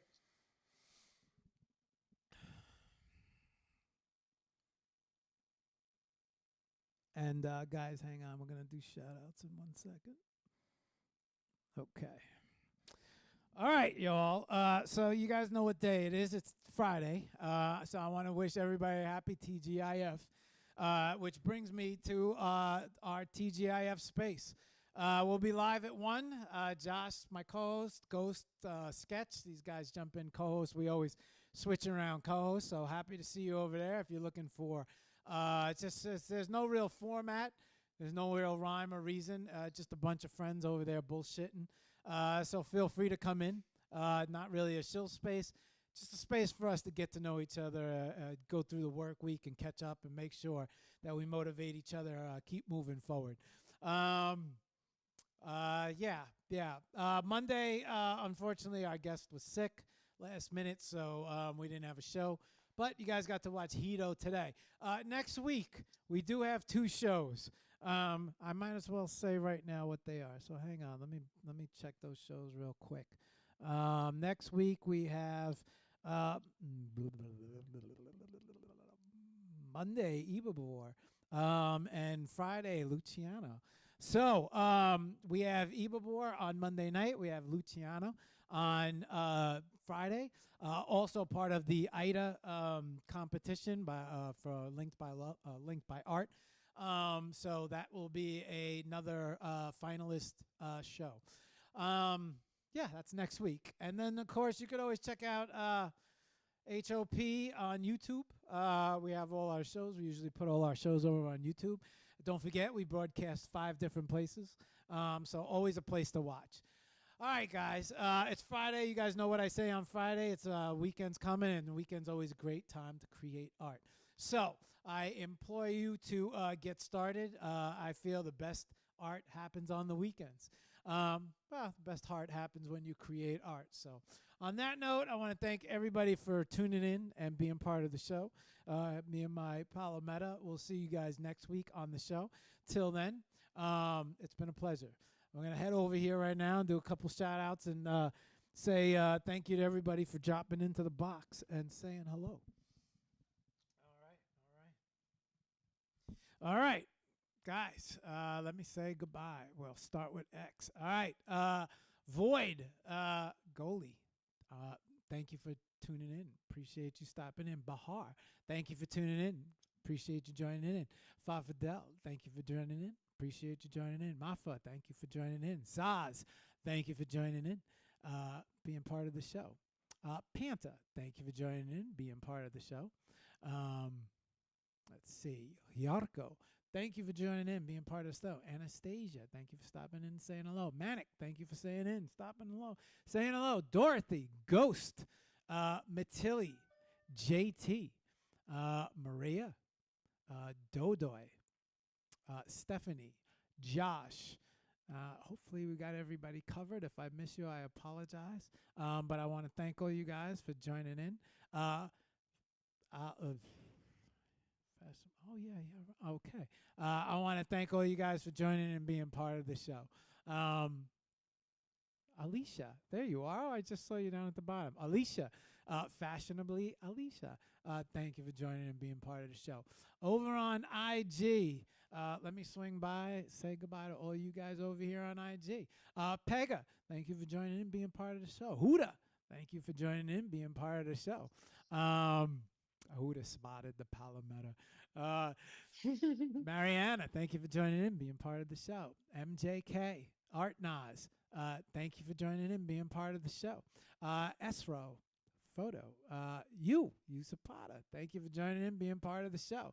Inkanesh, Kaplan, Taylor, hey Taylor, what's going on? Demon, Sen, thank you for joining in, being part of the show. Chris, Gilda, Art of Nafis, Art of Light,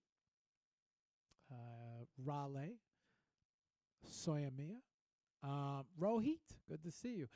Significance and Pete, thank you guys for joining in, being part of the show. Okay. We'll swing by Twitch, but like normal, Twitch is very quiet. I live for the day that we get a compliment on Twitch. YouTube. Always quiet on YouTube and Twitch. And I think that, oh, Facebook. Let's check in the Facebook. BB, what's good, BB? Thank you for stopping in, saying hello. We're going to set these screens back to normal. Hito, you said something made a noise over there. Why do I feel like you have a bird?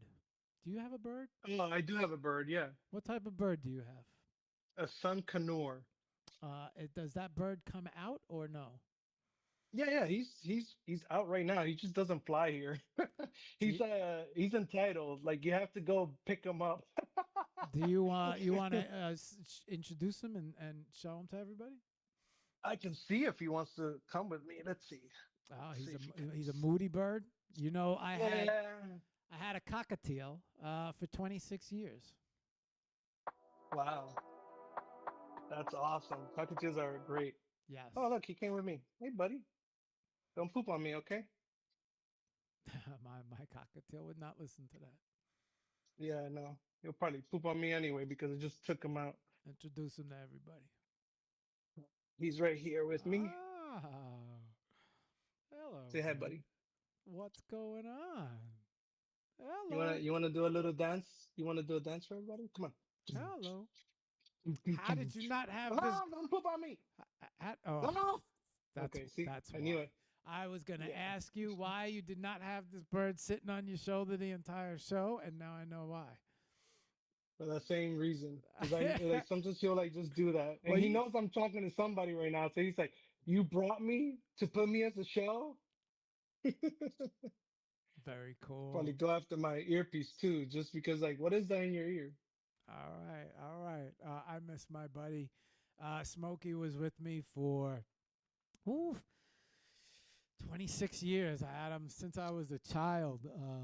Wow. Yeah, that was a tough loss, but 26 years. Yeah, that was Smokey was a good friend. Used to sit on my shoulder all the time.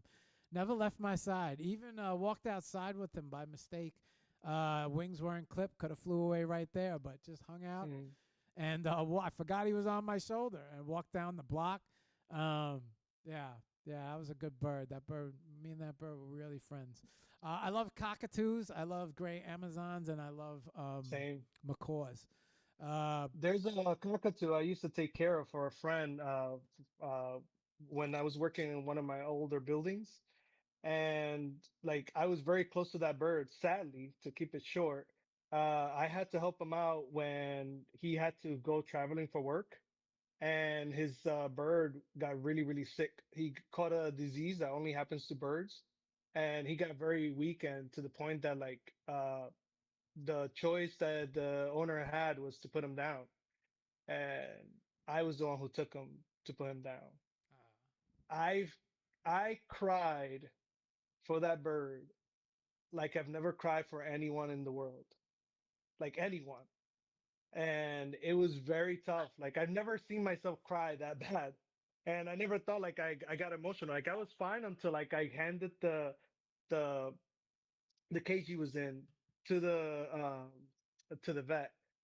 Like the minute that she got it, like I just broke down and I ran away and I just like went outside the building and I was just like bawling in like tears. I It love was very tough. I love the colors on that guy. What's him, her? Him, yeah. What's His his name is name? Baby. I never named him that. He was given to us when he was like 2 years old. And yeah, What's the lifespan? he's he can outlive me. Yeah, They a can lot of go from people like don't 60 realize to that 80 when they get years. yeah they don't realize how long lifespans are of parrots when they pick them up. Um, Hmm. yeah, awesome. Uh, Hito, your chance to say goodbye. We're about to hit the music. Tail out with your art. Uh, say goodbye to everybody, Hito. Thank you, everybody who came to learn more about me. I always have a million things to talk about if you give me the chance. Uh, I don't think that one any other spaces we done before that I've done before has been the same.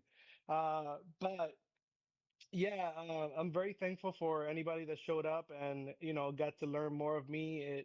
It means the world to be in this situation and just share, what this life has been. Because one of the things is that for a long time when you're trying to be an artist, you feel that sometimes life doesn't click or you don't know if it's going to work out. And to finally be at a position where you get to share uh your story, your journey, your art with the world, just brings a moment of fulfillment that is very special. And to have people to show up and to see and connect with you, it's a beautiful feeling. So I'm very thankful for the experience, for everybody showing up, and to be here.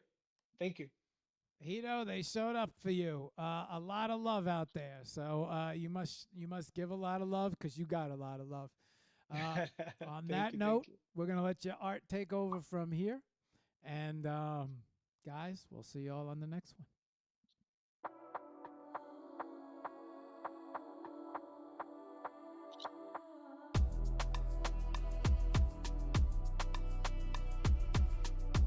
Nice choice. كيف أسهل بعدك ما بيهون وزاد الحمل علي ليل نهاري شوقك يا بلوم يا بكتم جواي مشتاق زي طلع عليك النوم سهرانة طول الليل وبفكر فيك مشتاق زي ليش أدوق الحب اليوم وانت هناك وأنا هون أنا حظي أضيع بهواك وأتوه وأعيش بلاك ليه بالك مكان هالقد بعيد هالقد بعيد أنا حظي أضيع بهواك وأتوه وأعيش بلاك وأنا مالي لي أحب بعيد أحب بعيد حبيبتي أنا فاهمك ويا ريتني أنا سابق I know you see the follow back so I know بس في الشارع ده بنفسك You know I come alive in the moonlight Quand tu rentres dans mes bras c'est la low life I can't let nobody get in our way 10 hours but it's never too late so baby مشتاق زي مشتاق أنا ماسك فيكي مشتاق أنا ماسك فيك أنا مشتاق زي ليش أدوق الحب اليوم وانت هناك وأنا هون أنا حظي أضيع بهواك وأتوه وأعيش بلاك ليه بالك مكان هالقد بعيد هالقد بعيد أنا حظي أضيع بحلاكي وأفي وأنا مني معاكي وأنا مالي لي أحب بعيد أحب بعيد لو يحميني قلبي ونسيني بعد المشوار لو يكفيني الكلام ويرضيني لو ما نختار ألم المسار أنا حظي أضيع بهواك وأتوه وأعيش بلاك ليه بالك مكان هالقد بعيد هالقد بعيد أنا حظي أضيع بهواك وأتوه وأعيش بلاك وأنا مالي لي أحب بعيد أحب بعيد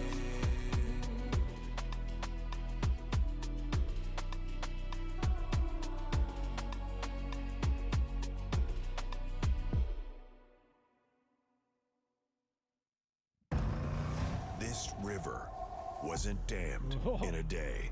And these trucks. Commercials. And that was a damn good show. Thank you for everybody tuning in, and we'll see you on the next one. Peace.